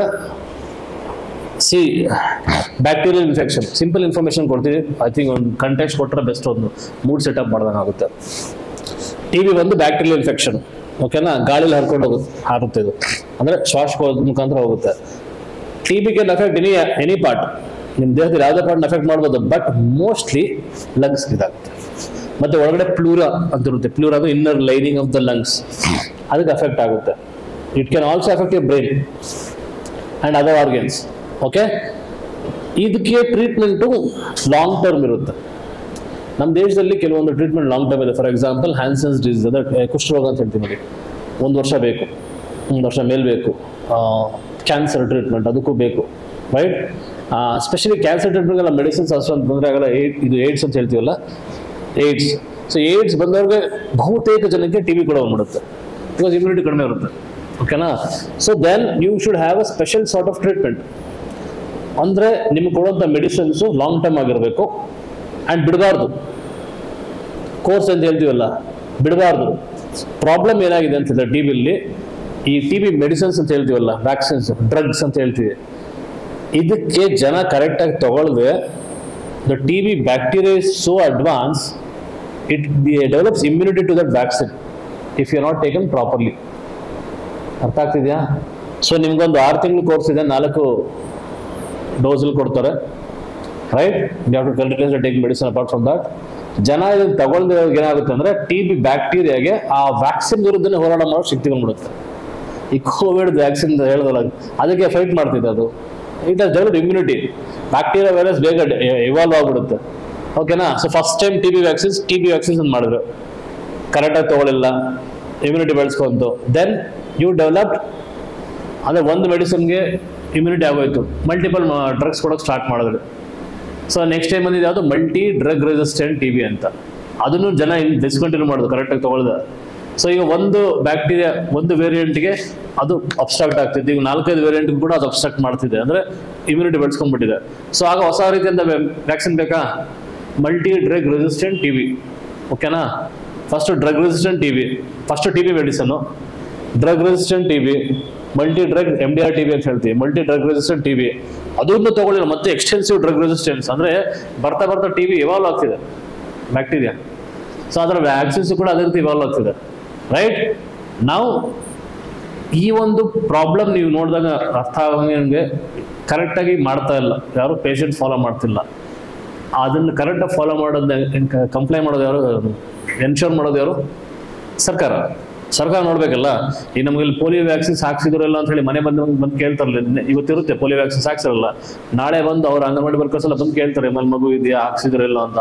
ದಟ್ ಈಸ್ ದೇರ್ ರೆಸ್ಪಾನ್ಸಿಬಿಲಿಟಿ. ಅವ್ರು ರೆಸ್ಪಾನ್ಸಿಬಿಲಿಟಿ ತಗೊಂಡು ಅದನ್ನ ಮಾಡ್ತಾರೆ, ಎಲ್ರಿಗೂ ಮಕ್ಕಳಿಗೆ ಸಿಗ್ಬೇಕು ವ್ಯಾಕ್ಸಿನ್ ಅಂತ. ಅದೇ ರೀತಿ ಏನು TB ಕಾಯಿಲೆ ಇರುತ್ತೆ, ಆ ಪೇಷಂಟ್ಸ್ ಕರೆಕ್ಟಾಗಿ TB ಮೆಡಿಸಿನ್ಸ್ ತಗೋತಾ ಇದಾರೋ ಇಲ್ವೋ, ಅವ್ರಿಗೆ ಯಾವ ರೀತಿ ಬೇಕಂತ ಕೌನ್ಸಿಲಿಂಗು, ಸೆಪ್ರೇಟ್ ಕೌನ್ಸಿಲಿಂಗ್ ಎಲ್ಲ ಇರುತ್ತೆ, ಮೆಡಿಸಿನ್ಸು ಜೊತೆಯಲ್ಲಿ ಅವರಿಗೆ ತಿಂಗಳಿಗೆ ನ್ಯೂಟ್ರಿಷಸ್ ಫುಡ್ ತಗೊಳ್ಳೋದಕ್ಕೆ 500 ರೂಪಾಯಿ ಅಷ್ಟು DBT ಅಕೌಂಟ್ಗೆ ಡೈರೆಕ್ಟಾಗಿ ಬರುವಂಥದ್ದು, ಇದೆಲ್ಲ ಸರ್ಕಾರ ಮಾಡ್ತಾ ಇದೆ, ಓಕೆನಾ?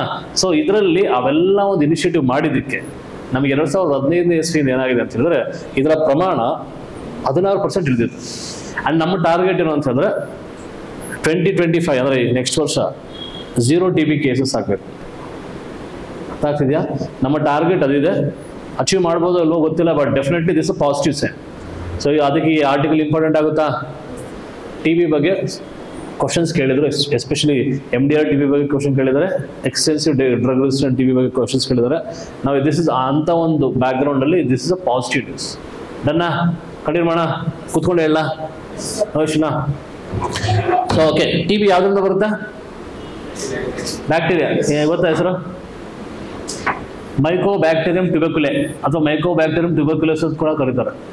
ಇದೆ ಇದರಲ್ಲಿ ಅಮ್ಮ ಇದೆ, ಪರವಾಗಿಲ್ಲ, ನೋ ಇಶ್ಯೂಸ್. ಬಿಕಾಸ್ ಅದು that is how you make notes. ಏನೋ ಬಂತು ಅಂತಂದ್ರೆ ಅದ್ರ ಬಗ್ಗೆ ಕೂಡ ತಿಳ್ಕೊಬೇಕಾಗುತ್ತೆ, ವ್ಯಾಕ್ಸಿನ್ಸ್ ಮೆಡಿಸಿನ್ಸ್ ಎಲ್ಲ. ಸೊ ಫಸ್ಟ್ ನ್ಯೂಸ್ ಏನೋ ತಿಳ್ಕೊಳ್ಳೋಣ. ಫಸ್ಟ್ ನ್ಯೂಸ್ ಏನು, ನೆಕ್ಸ್ಟ್ ಬ್ಯಾಕ್ ಗ್ರೌಂಡ್ ಏನು, ನೆಕ್ಸ್ಟ್ ಪ್ರಾಬ್ಲಮ್ ಇಂಪ್ಲಿಕೇಶನ್ಸ್ ಏನು, ನೆಕ್ಸ್ಟ್ ಅದ್ರ ಬಗ್ಗೆ ಇನ್ನೊಂದು ಡೆಫಿನೇಷನ್ಸ್ ಅನ್ನ. ಸೊ ಫಸ್ಟ್ ಏನು, ಯೂನಿಯನ್ ಹೆಲ್ತ್ ಯಾರು ಕೊಟ್ಟಿರೋದು?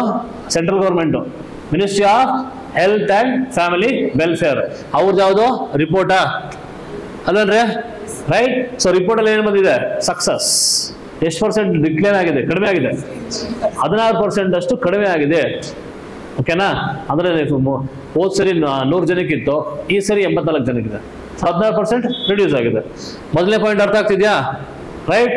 ಈಗ ಕಾರಣ, ಈಗ ನಾನು ಸ್ಟೋರಿ ತರ ಹೇಳ್ತಾ ಇದ್ದೀನಿ ನಿಮಗೆ, I am not giving only facts. ಏನು ಕಾರಣ? Because of the early India's initiative to detect and treat the TB earliest. ಬೇಗ ಡಿಟೆಕ್ಟ್ ಮಾಡ್ತಿದ್ರ, ಬೇಗ ಟ್ರೀಟ್ ಮಾಡ್ತಾ ಇದ್ರ, ಎಫೆಕ್ಟಿವ್ ಟ್ರೀಟ್ ಮಾಡ್ತಾ ಇದ್ರ. ಅದರಿಂದಾಗಿ 14% ಅಷ್ಟು ಇಳಿಕೆ ಆಗಿದೆ, ಥ್ಯಾಂಕ್ಸ್ ಟು ಗವರ್ಮೆಂಟ್. ಮಾಡಿಲ್ಲ ಅಂದ್ರೆ ಜಾಸ್ತಿ ಆಗ್ತಿತ್ತಾ? ಎಸ್ಆರ್ನೋ ಎಸ್ಆರ್ನೋ ಹೇಳ್ರಪ್ಪ ಏನಾದ್ರು. ಸೊ ರಿಸಲ್ಟ್ ನೋಡಪ್ಪ, ರಿಸಲ್ಟ್ ನಮ್ಗೆ ಇಂಪ್ರೂವ್ಮೆಂಟ್ ಆಗಿದೆ. ಓಕೆನಾ? ಮತ್ತೆ 18% ರಿಡಕ್ಷನ್ ಮಾರ್ಟಾಲಿಟಿ. ಮಾರ್ಟಾಲಿಟಿ ಅಂದ್ರೆ ಹೇಳಿ, ಸಾವು, TB ರಿಲೇಟೆಡ್ ಸಾವು 18% ಅಷ್ಟು ಇಳಿಕೆ ಆಗಿರುತ್ತೆ. ಒಂದು ಕೇಸಸ್ ಕಡಿಮೆ ಆಗಿದೆ. ಎಷ್ಟು ಪರ್ಸೆಂಟು? 14%. ಯಾವ ವರ್ಷದಿಂದ? 15ನೇ ಇಸ್ವಿಯಿಂದ ಕಡಿಮೆ ಆಗಿದೆ. ಇನ್ನೊಂದು ಅದರ ಸಾವು, ಕ್ಷಯರೋಗ ಸಂಬಂಧಪಟ್ಟಂತ ಸಾವು, ಅದು ಕೂಡ ಇಳಿಕೆ ಆಗಿದೆ. ಎಷ್ಟು? 18%. ಅರ್ಥ ಆಗ್ತಿದ್ಯಾ? ರೈಟ್. ಈಗ ಇನ್ಸಿಡೆಂಟ್ ರೇಟ್ ಮುಂಚೆ ಎಷ್ಟಿದೆ? 2015 ಪ್ರತಿ 1 ಲಕ್ಷ ಜನಕ್ಕೆ 237 ಜನಕ್ಕೆ TB ಇರ್ತಿತ್ತಂತೆ. ಪ್ರತಿ 1 ಲಕ್ಷ ಜನದಲ್ಲಿ 237 ಜನಕ್ಕೆ TB. ಓಕೆನಾ? ಈಗ ಎಷ್ಟಾಗಿದೆ? 22 ಅಲ್ಲಿ 199. ಇಂಪ್ರೂವ್ಮೆಂಟಾ? ಖಂಡಿತ ಇಂಪ್ರೂವ್ಮೆಂಟ್. ರೈಟ್. ಸೊ ನಮ್ಮ ಟಾರ್ಗೆಟ್ ಎಷ್ಟು? 0 TB. ಎಷ್ಟನೇ ವರ್ಷ? 2025. ನಮ್ಮಲ್ಲಿ ಬರುತ್ತೆ ನ್ಯಾಷನಲ್ ಟ್ಯೂಬರ್ಕ್ಯುಲೋಸಿಸ್ ಪ್ರೋಗ್ರಾಮ್ ಅಂತ. ನಿಮ್ಗೆ ಸಿಂಪಲ್ ಆಗಿ ಕ್ವಶನ್ ಕೊಡ್ತಾರೆ, ಹೇಳಿದೆ ನಾವು ಗವರ್ಮೆಂಟ್ ಪ್ರೋಗ್ರಾಮ್ಸ್ ಅಲ್ಲಿ. ಸೊ ಇದರ ಟಾರ್ಗೆಟ್ ಎಷ್ಟು? ಯಾವ ವರ್ಷ? 2025. ಈಗ ನಾವು ಸ್ವಚ್ಛ ಭಾರತ್ ಅಭಿಯಾನ ಮಾಡಿದಾಗ ಕೂಡ ಟಾರ್ಗೆಟ್ ಇಟ್ಕೊಂಡಿದ್ವಲ್ಲ, India has to become a 0 open defecation free country by 2019. Achieve ಮಾಡಿದ್ವಿ ನಾವು. ಅಂದ್ರೆ ಬಹಿರ್ದೇಶ ಹೋಗ್ತಾರಲ್ಲ, ಗೊತ್ತಾಯ್ತಾ? ಓಪನ್ ಡೆಫಿಕೇಶನ್ ಫ್ರೀ ಅಂದ್ರೆ ಪ್ರತಿಯೊಬ್ಬರ ಮನೆಯಲ್ಲೂ ಕೂಡ ಸ್ಯಾನಿಟರಿ ಟಾಯ್ಲೆಟ್ ಕನ್ಸ್ಟ್ರಕ್ಷನ್ ಆಯ್ತಾ? 10,000 ಕೊಟ್ಟರೆ ಸರ್ಕಾರ. ಸೊ ಈಗ ಹೊರಗಡೆ ಜನ ಹೋಗೋ ಟಾಯ್ಲೆಟ್ ಮಾಡೋದು ಕಡಿಮೆ ಆಯಿತು. Almost it was declared open defecation free state by 2019. ಅಂದ್ರೆ ಪ್ರತಿಯೊಬ್ಬರ ಮನೆ ಟಾಯ್ಲೆಟ್ ಇದೆ. ಜನ ಇನ್ನೂ ಬೇರೆ ಕಡೆ ಹೋಗ್ತಾರೆ, ಬಟ್ ಗವರ್ಮೆಂಟ್ ಗೊತ್ತಲ್ಲ ಪಾಸಿಟಿವ್ ತೋರಿಸೋದಕ್ಕೆ ಎಲ್ಲರ ಮನೆ ಟಾಯ್ಲೆಟ್ ಕಟ್ಸಿದೆ ಅಂತ. ಟಾಯ್ಲೆಟ್ ಅಲ್ಲಿ ನೀರು ಬರುತ್ತಿಲ್ಲ, ಅದು ಸೆಕೆಂಡರಿ ವಿಚಾರ ಅಲ್ಲ. ಎಷ್ಟು ಆ ಥರ ನಮಗೆ ಪಂಚಾಯತ್ ಆಫೀಸ್ಗಳಲ್ಲಿ ಕಂಪ್ಯೂಟರ್ ಇಟ್ಟು ಎಲ್ಲ ಕೊಡಿಸ್ತಾ ಇರ್ತಾರೆ. ಏನು ಯೂಸ್ ಆಗಿದ್ದಾರೆ? ರೈತರಿಗೆ ಯೂಸ್ ಆಗಿದೆಯಾ? C understand one thing, government policy ಚೆನ್ನಾಗೇ ಇರುತ್ತೆ, ಇನ್ಫ್ರಾಸ್ಟ್ರಕ್ಚರ್ ಬಂದೇ ಬರುತ್ತೆ, ಇನ್ವೆಸ್ಟ್ಮೆಂಟ್ ಬಂದೇ ಬರುತ್ತೆ, ಇಂಪ್ಲಿಮೆಂಟೇಷನ್ ಇಲ್ಲ. ಯಾರ ಮೇಲೆ ಡಿಪೆಂಡ್ ಆಗುತ್ತೆ? ಯಾರ ಮೇಲೆ ಡಿಪೆಂಡ್ ಆಗುತ್ತೆ ಇಂಪ್ಲಿಮೆಂಟೇಷನು? ಹೇಳ್ರಿ, ನಿಮ್ಮ ಮೇಲೆ ಡಿಪೆಂಡ್ ಆಗುತ್ತೆ. ನೀವು ಲೋಕಲ್ ಪೊಲಿಟಿಷಿಯನ್ ಜೊತೆಗೆ ಬಾಯ್ ಮಾಡ್ತೀರಾ ಅಥವಾ ಬಾಯ್ ಮಾಡ್ತೀರಾ? ಅದ್ರ ಮೇಲೆ ಡಿಪೆಂಡ್ ಆಗುತ್ತೆ. ರೈಟ್. Depends on implementation. ಯಾಕೆ ಕ್ವಶನ್ ಸೀರಿಯಸ್ ಆಗಿದೆ? ನಿಮ್ಮ ಹೆಸರು? ನಿಮ್ಮ ಹೆಸರು ಕಾಣಿಸ್ತಾ ಇಲ್ವಾ? ಪ್ರಿಯಾಂಕ್ ಅವರೇ, ಯಾಕೆ ತುಂಬಾ ಸೀರಿಯಸ್ ಆಗಿದ್ದೀರಾ? ತುಂಬಾ ಸೀರಿಯಸ್ ಆಗ್ಬೇಡ್ರಿ. ಮೈಂಡ್ ಏನಾಗುತ್ತೆ ಅಂತ ಹೇಳಿದ್ರೆ, ಅದೇ ಹೇಳ್ತಲ್ಲ, hardest is about be broken for. You have to be flexible. Preparation ಆಗಿದ್ರೆ ಅಟ್ಲೀಸ್ಟ್ ಒಂದು ಆ ಮೆಂಟಲ್ ಲಿವರೇಜ್ ಸಿಗುತ್ತೆ ನಿಮಗೆ. ರಿಲ್ಯಾಕ್ಸ್ ಆಗಿರಿ, ಆರಾಮಾಗಿರಿ, ಬಟ್ ಪ್ರಿಪ್ರೇಷನ್ ರಿಲ್ಯಾಕ್ಸ್ ಆಗಿರ್ಬೇಡ. ಸಿಂಪಲ್. ಅದಕ್ಕೆ ತಗೊಳ್ತೀವಲ್ಲ, ಯಾವತ್ತಿದ ಸ್ಟ್ರೆಸ್ ತಗೋತೀವಿ ನಾವು. ಯಾವತ್ತು ಇಷ್ಟೊಂದು ಟಾರ್ಗೆಟ್ ಅಚೀವ್ ಮಾಡ್ಬಿಟ್ಟು ಇಟ್ಕೊಂಡ್ಬಿಡ್ತೀವಿ, ದಿನಕ್ಕೆ ಇಷ್ಟ 5 hours 6 hours ಓದಬೇಕು ಅಂತ. ಓದೋಕ್ಕಾಗಲ್ಲ, ಡಿಪ್ರೆಷನ್ ಬಂದ್ಬಿಡುತ್ತೆ. ಡಿಪ್ರೆಷನ್ ಬಂದು 1 ವಾರ ಹಂಗೆ ಹೊರಟೋಯ್ತು, 1 ವಾರ ಹೊರಟಾಯ್ತು, 1 ತಿಂಗಳು ಹೊರಟಾಯ್ತು, 1 ವರ್ಷನೇ ಹೊರಟಾಯ್ತು. ಯಾವತ್ತು ಪರ್ಫೆಕ್ಟ್ ಪ್ರಿಪ್ರೇಷನ್ ಆಗಲ್ಲ. ನಾಳೆ ಬೆಳಿಗ್ಗೆಯಿಂದ ಪರ್ಫೆಕ್ಟ್ ಆಗಿ ಅಲಾರಾಮ್ ಎದ್ದೊಳ್ತೀನಿ, ಅದು ಯಾವತ್ತೂ ಆಗಲ್ಲ. ಆಗ್ಲೂ ಆ ಥರ ಮಾಡೋಕ್ಕೆ ಹೋಗ್ಬೇಡಿ. ಯಾವಾಗ ಅನ್ಸುತ್ತೋ ಅವಾಗ ಓದೋಕೆ ಸ್ಟಾರ್ಟ್ ಮಾಡಿ. ಆ್ಯಂಡ್ ಯಾವತ್ತು ನಿಮ್ಮ ಮೇಲೆ ಜಾಸ್ತಿ expectation. You not doing PhD. ಇದು ಜಸ್ಟ್ ಅ ಸಿಂಪಲ್ ಎಕ್ಸಾಮ್ ಅಷ್ಟೇ. ಕ್ರ್ಯಾಕ್ ಮಾಡಬೇಕು. ಸ್ಮಾರ್ಟ್ ವೇ ಯೂಸ್ ಮಾಡಿ. ಸ್ಮಾರ್ಟ್ ವೇ ಅಂದ್ರೇನು? ಯಾರು ಕನ್ಸಿಸ್ಟೆಂಟ್ ಓದ್ತಾ ಇರ್ತಾರೆ, ವಿಷಯಗಳನ್ನ ತಿಳ್ಕೊತಾ ಇರ್ತಾರೆ. ನಿಮ್ಗೆ ಏನಮ್ಮ ಕೊಟ್ಟಿದ್ದಾರೆ ಸಿಲೆಬಸಲ್ಲಿ? Well aware citizens. ಹೌದಾ? ಅಂದರೆ ಸಾಕಷ್ಟು ಪ್ರಮಾಣದ ನಿಮ್ಗೆ ಅರಿವು ಇರಬೇಕು. ನಿಮ್ಮ ದೇಶದ ರಾಜಕೀಯದ ಬಗ್ಗೆ ಅರಿವು ಇರಬೇಕು, ನಿಮಗೆ ಆರ್ಥಿಕ ವ್ಯವಸ್ಥೆ ಬಗ್ಗೆ ಅರಿವು ಇರಬೇಕು, ವಾತಾವರಣದ ಬಗ್ಗೆ ಅರಿವು ಇರಬೇಕು, ನಿಮಗೆ ಪ್ರಪಂಚದ ಅಂಡರ್ಸ್ಟ್ಯಾಂಡಿಂಗ್. ಆ್ಯಂಡ್ ಅಂಡರ್ಸ್ಟ್ಯಾಂಡಿಂಗ್ ಹೆಂಗೆ ನೀವು ಇಂಟರ್ಪ್ರಿಟ್ ಮಾಡಿದ್ರೆ ಹೆಂಗೆ ಆಗ್ತಾರೆ, ಹೆಂಗೆ ಸೊಲ್ಯೂಷನ್ ಕೊಡ್ತೀರಾ? ಇಷ್ಟೇ ಕೇಳಿರೋದು ಅವ್ರಿಗೆ. ಸೊ ಬಿ ಅವೇರ್ ಅಷ್ಟೇ. ಡನ್, ಮುಗಿತಾ? ಸೊ ಬರಿಬೇಕಾ? I think hopefully you are able to understand. Highlight ಮಾಡಿದ್ದೀನಿ ಅಲ್ಲಂದ್ರೆ. ಸೊ ಎಷ್ಟು ಹೊಸ ಕೇಸಸ್ ಅಲ್ಲಿ 2023 32% came from the private health care sectors. Notification ಹೇಳ್ತೀವಿ ಅಂದ್ರೆ ರೆಸ್ಪೆಕ್ಟಿವ್ ಮಿನಿಸ್ಟ್ರಿಗೆ ಇನ್ಫಾರ್ಮೇಶನ್ ಕೊಡ್ಬೇಕಲ್ಲ, ರೈಟ್? ಯಾರ್ದು ಏಡ್ಸ್ ಆದ್ರೂ ಕೂಡ ಇನ್ಸ್ಟೆಂಟ್ ಆಗಿ ಹೊರಟೋಗುತ್ತೆ, ಅವ್ರಿಗೆ ಅದು ನಾಲ್ಕೋಗೆ ತಿಳಿಸ್ತಾರೆ, ರೈಟ್? ಯಾರಿಗೆ ಒಂದು ಹ್ಯಾಂಡ್ಸ್ ಅಂಡ್ ಡಿಸೀಸ್ ಅಂತ ಹೇಳ್ತೀವಿ, ಟಿಪಿಕಲ್ ಡಿಸೀಸ್ ಅಂದ್ರೆ ಹಾರ್ಟ್ ರಿಲೇಟೆಡ್ ಡಿಸೀಸಸ್ ಕೂಡ ಐ ಥಿಂಕ್ ಅದು ಅಷ್ಟೊಂದು ಇದಾಗಲ್ಲ ಅನ್ಸುತ್ತೆ ಅಲ್ವಾ, ರಿಪೋರ್ಟಿಂಗ್ ಆಗಲ್ಲ. But these diseases can be reported because ಇದರಿಂದ ಮೆಡಿಸಿನ್ಸ್ ಫ್ರೀ ಆಫ್ ಕಾಸ್ಟ್ ಸಿಗುತ್ತೆ ಸರ್ಕಾರದಿಂದ. ಇನ್ನೋ ದಟ್ ಲೆಪ್ರೋಸಿಗೆ ಫ್ರೀ ಆಫ್ ಕಾಸ್ಟ್, ಏಡ್ಸ್ಗೆ ಫ್ರೀ ಆಫ್ ಕಾಸ್ಟ್, ಟಿಬಿಗೆ ಫ್ರೀ ಆಫ್ ಕಾಸ್ಟ್ ಸಿಗುತ್ತೆ. You don't have to pay. ಗೊತ್ತಾ? ತಿಳ್ಕೊಳ್ಳಿ, ರೈಟ್? ಸೊ ಈಗ ಎಲ್ಲ over all notification TB has improved by 50%. 9 ವರ್ಷಗಳಲ್ಲಿ ನೋಟಿಫಿಕೇಶನ್ ಅಂದ್ರೆ ಅದರ ಒಂದು ರಿಪೋರ್ಟಿಂಗ್ ಅಂದ್ರೆ ಯಾವ್ದೋ ಹಾಸ್ಪಿಟಲ್ ಬಂತು, ಹಾಸ್ಪಿಟಲ್ ಇಂದ ಮಿನಿಸ್ಟ್ರಿಗೆ ಇನ್ಫಾರ್ಮೇಶನ್ ಹೊರಟೋಯ್ತು, ಅದು ನೋಟಿಫಿಕೇಶನ್ ಅಂತ ಹೇಳ್ತೀವಿ ಅನ್ನ, ರೈಟ್? ಸೊ ಉತ್ತರ ಪ್ರದೇಶದಲ್ಲಿ ಅತಿ ಹೆಚ್ಚು ನೋಟಿಫಿಕೇಶನ್ಸ್ ಅಂದ್ರೆ ಬೇಗ ತುಂಬಾ ಜಾಸ್ತಿ ರಿಪೋರ್ಟಿಂಗ್ ಆಗೋದು ಯಾವ ರಾಜ್ಯ? Uttar Pradesh may be like most populous state, but ಅಲ್ಲಿ rate of reporting is faster than any other state in the country. ಕರೆಕ್ಟಾ? ಕ್ವಶನ್ ಬಂದ ಪ್ರಿಲಿಮ್ಸ್ ಕ್ವಶನ್, ರೈಟಾ? ಸೊ ನಮ್ದು ಯಾವ್ದು ಪ್ರೋಗ್ರಾಮು? ಈ ಒಂದು ಟಿಬಿನ ತಡೆಗಟ್ಟೋದಕ್ಕೆ ನಮ್ದು ಯಾವ ಪ್ರೋಗ್ರಾಮ್ ಇದೆ? National tuberculosis elimination programme, NTP. ಇನ್ನೊಂದ್ಸರಿ ಹೇಳಿ. ಆಬ್ಜೆಕ್ಟಿವ್ ನಮ್ಗೆ 2025 ಇಸ್ವಿ ಒಳಗಡೆ ನಮ್ದು 0 TB ಕೇಸಸ್ ಆಗ್ಬೇಕು. ಕರೆಕ್ಟಾ? ಅದು ಆಬ್ಜೆಕ್ಟಿವ್ ಒಂದೇದು. Next ultimately that is the ಯಾವ ಪ್ಲಾನು? ನಮ್ದು ಪ್ಲಾನ್ ಇದೆ 2015-25 ಅಂದ್ರೆ 8 ವರ್ಷಗಳ plan. So national tuberculosis elimination programme is a target of 5 years period. ಕರೆಕ್ಟಾ? 8 years ಪೀರಿಯಡ್ ಅಲ್ವಾ? ಸೊ 17 ಸ್ಟಾರ್ಟ್ ಆಗಿದೆ, ಅದು ಸಿಂಪಲ್ ಆಗಿ ಕೊಡ್ಬೋದು. Between 2015 to 2025. Correct statement? ತಪ್ಪು KPS ಹಿಂಗೂ ಕೊಡ್ಬೋದು, ಫ್ಯಾಕ್ಟ್ಸ್ ವೈಸ್ ಕೊಡ್ಬೋದು ಅವರು. So be very much careful. 17 to 25 after Covid ಅಲ್ಲಿ ಇದಾಗಿರುತ್ತೆ, ರೈಟ್? ಸೊ ನೆಕ್ಸ್ಟ್ ನೋಡಿ, ಫ್ರೀ ಡಯಾಗ್ನೋಸ್ಟಿಕ್ ಸರ್ವಿಸಾ ಅಲ್ಲಂದ್ರೆ. ಸೊ ಒನ್ ಆಫ್ ದ ಹೆಂಗ್ ಟೆಸ್ಟ್ ಮಾಡೋದು? ಸ್ಪುಟಮ್ ಸೀರಮ್ ಟೆಸ್ಟ್ ಅಂತ ಹೇಳ್ತೀವಿ. ಅದು ಗೊತ್ತಲ್ಲ ನಮ್ಗೆ, ತೆಗಿತಿರಲ್ಲ ಕೋವಿಡ್ ಟೈಮಲ್ಲಿ. ಇದು ಸ್ಮಿಯರ್ ಅಂದ್ರೆ ಉಗುಳು, ಅರ್ಥ ಆಗ್ತಿದ್ಯಾ? ಸ್ಮಿಯರ್. ಸ್ಪುಟಮ್ ಅಂದ್ರೆ ಏನು? ತಗೋತೀವಲ್ಲ, ಫೆಲ್ಮ್ ಅಂತ ಹೇಳ್ತೀವಿ ಇಂಗ್ಲೀಷಲ್ಲಿ, ಕನ್ನಡದಲ್ಲಿ ಅಂತ ಗೊತ್ತಿಲ್ಲ. ಅವ್ರ ಉಗುಳು, ಸಿಂಪಲ್ ಆಗಿ ಹೇಳೋ ಉಗುಳು ತಗೊಳ್ಳೋಂಥದ್ದು. ಡನ್ನಾ? ಇಷ್ಟೇ ಇನ್ಫಾರ್ಮೇಶನ್. ಈಗ ನೀವೇನ್ ಮಾಡ್ಬೇಕಾದ್ರೆ ಎಕ್ಸ್ಟ್ರಾ ತಿಳ್ಕೊಬೇಕಾಗಿರುತ್ತೆ. ಸೊ TB ಬ್ಯಾಕ್ಟೀರಿಯಾ ಯಾವುದು? ಮೈಕೋಬ್ಯಾಕ್ಟೀರಿಯಂ. ಹೇಳಿ, ಮೈಕೋಬ್ಯಾಕ್ಟೀರಿಯಂ ಟ್ಯೂಬರ್ಕ್ಯುಲೋಸಿಸ್ ಅಂತ ಹೇಳಿದ್ರೆ ಟ್ಯೂಬರ್ಕ್ಯುಲೆ ಅಂದ್ರೂ ಅಂತಾರೆ, ರೈಟ್? ಓಕೆನಾ? ಎರಡನೇದು ಎಲ್ಲ ಎಫೆಕ್ಟ್ ಆಗುತ್ತೆ, ಎಲ್ಲ ಕಡೆ ಎಫೆಕ್ಟ್ ಆಗುತ್ತೆ, ಬಟ್ ಮೋಸ್ಟ್ಲಿ ನೋಡಿ affect any part of the body.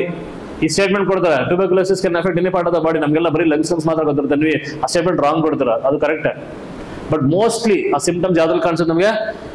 Lungs, pleura ಅಂದ್ರೆ ಲಂಗ್ಸ್ ಇನ್ನರ್ಲೇನು, ಇಂಟೆಸ್ಟೈನ್ ನೋಡಿ, ಇಂಟೆಸ್ಟೈನ್ ಅಫೆಕ್ಟ್ ಆಗುತ್ತೆ, ಕರಳು, right? Lymph nodes, okay? Spine ಹಿಂದೆ ಬೆನ್ಮೂಳೆ, ಮತ್ತೆ ಬ್ರೈನ್, ಇದೆಲ್ಲದಕ್ಕೂ ಅಫೆಕ್ಟ್ ಆಗುತ್ತೆ. This is some new information you have to learn. And ಕಲ್ತ್ಕೋಬೇಕು, ಮರಿಬಾರ್ದು. ಓಕೆನಾ? ರೈಟ್? ಸೊ ಸಿಂಪ್ಟಮ್ಸ್ ಏನು? ಕೆಮ್ಮು, ಕೆಲಸ ರಕ್ತ ಬರುತ್ತೆ, ಹೌದಾ? ಅಯ್ಯೋ ನಾವು ಚಿಕ್ಕ ವಯಸ್ಸಲ್ಲಿದ್ದಾಗ ಬಂಧನ ಫಿಲಮ್ ನೋಡಿ, ಅವ್ರು ಬ್ಲಡ್ ಕ್ಯಾನ್ಸರ್ ಅಲ್ಲ, ನಾವು ಸಿಂಪತಿ, ಯಾಕಂದ್ರೆ ಓಪ ಬರೆಯಂಗಿರಲ್ಲ. ನನಗೆ ಯಾವಾಗಲೂ ಅನ್ಕೊಂಡು ನಾನು ಸುಮ್ಮನೆ ಬ್ರಷಲ್ಲಿ ಮಾಡ್ತಾ ಮಾಡೋ ಕೆಲಸ, ಬ್ಲಡ್ ಬರುತ್ತಲ್ಲ ಅದು ತೋರಿಸೋದು, ಅಪ್ಪ ನಾನು ನೋಡಪ್ಪ ಬ್ಲಡ್ ಕ್ಯಾನ್ಸರ್ ಬಂದಿದೆ, ನಾನು ಸ್ಕೂಲ್ಗೆ ಹೋಗಲ್ಲಪ್ಪ, ಏನೆಲ್ಲ ನಾಟಕ ಮಾಡ್ತಿದ್ದೆ ನಾವು ಸ್ಕೂಲ್ ತೋರಿಸ್ಕೊಳ್ಳೋಕೆ. ಹಳೆ ಬಂದು ಸ್ಕೂಲ್ ಮುಳುಗೋಗ್ಬಿಡ್ಲಿ, ನಮ್ಮ ಹೆಡ್ ಮಾಸ್ಟರ್ ಸತ್ತೋಗ್ಬಿಡ್ಲಿ ಅಲ್ವಾ?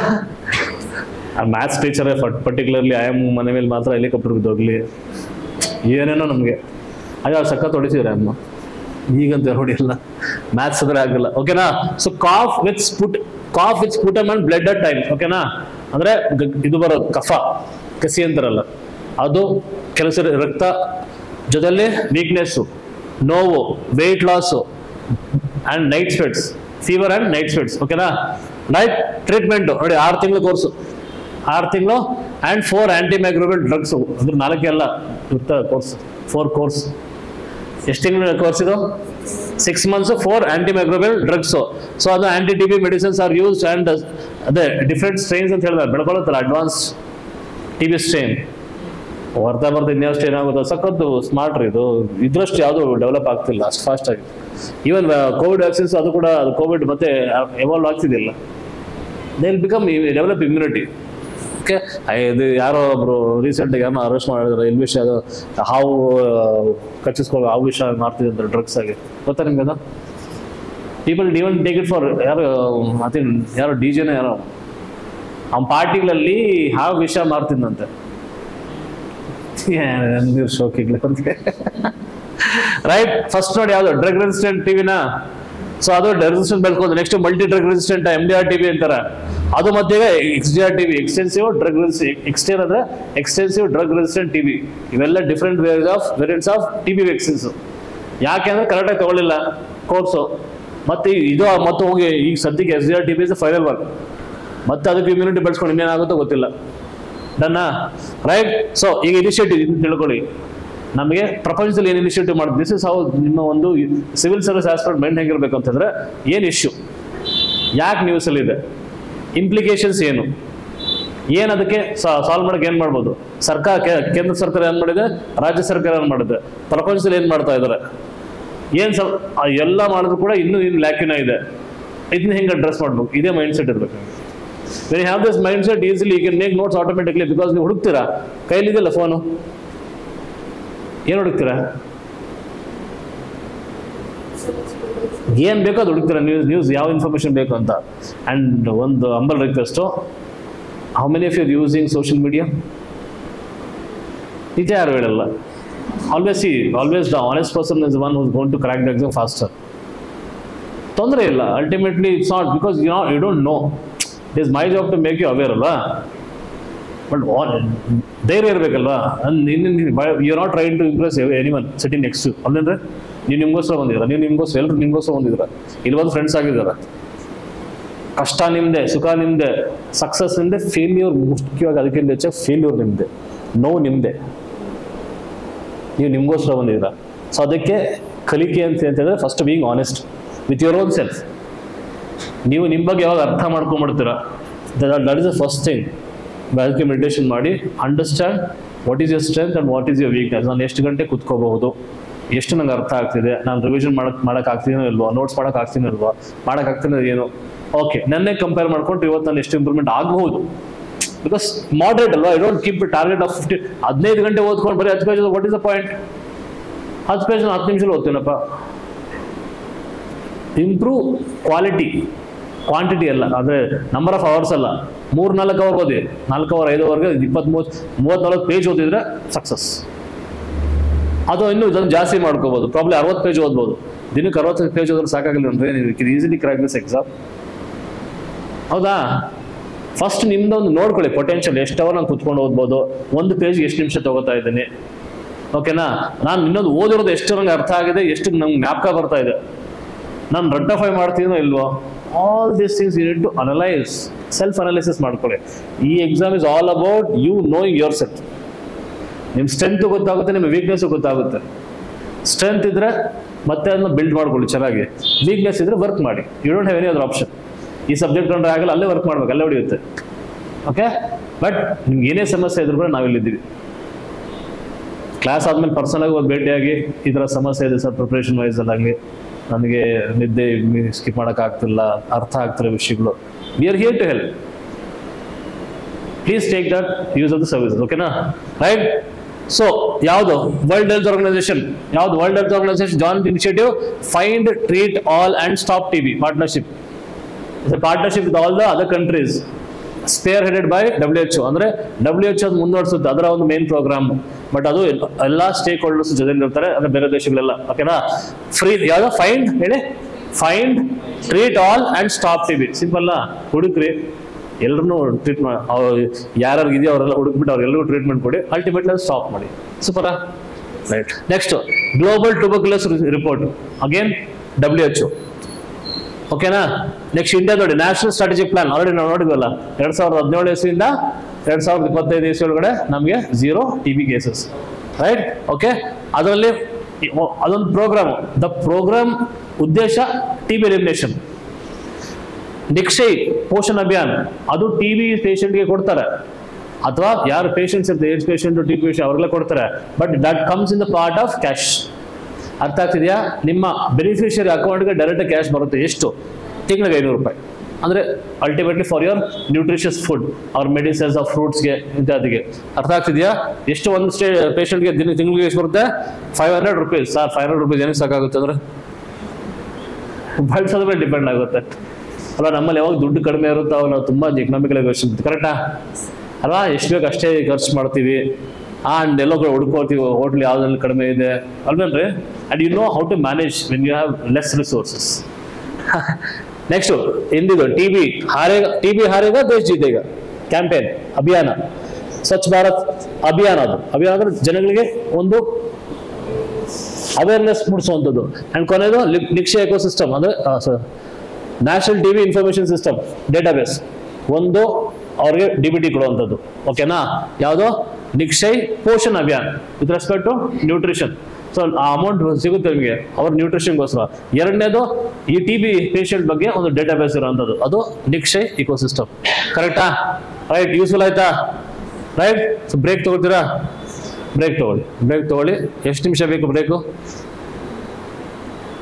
ಬಹಳಷ್ಟು ಇನ್ಫಾರ್ಮೇಶನ್ ಉಲ್ಟಾ ಮಾಡ್ತಾ ಇದ್ದೀನಿ, ಬಿಕಾಸ್ UPSC ಫಸ್ಟ್ ಸೀಸನ್ ಮಾಡಿದ್ರೆ ಅದಕ್ಕೆ ನಿಮ್ಗೆ ಉಲ್ಟಾ ಮಾಡ್ತಾ ಇದ್ದೀನಿ. ಓಕೆನಾ? ಸ್ಟೇಟ್ ರಿಲೇಟೆಡ್ ಇದೆ, ಮುಂದೆ ಇದೆ. ಯೂಸ್ ಆಗ್ತಿದೆಯಾ?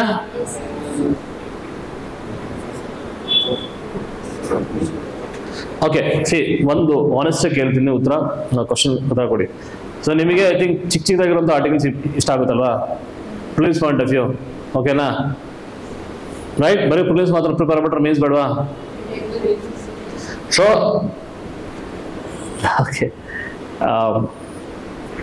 ನೆಕ್ಸ್ಟ್ ಇದರಲ್ಲಿ ಕ್ಲಾಸಲ್ಲಿ first I give information of prelims topics.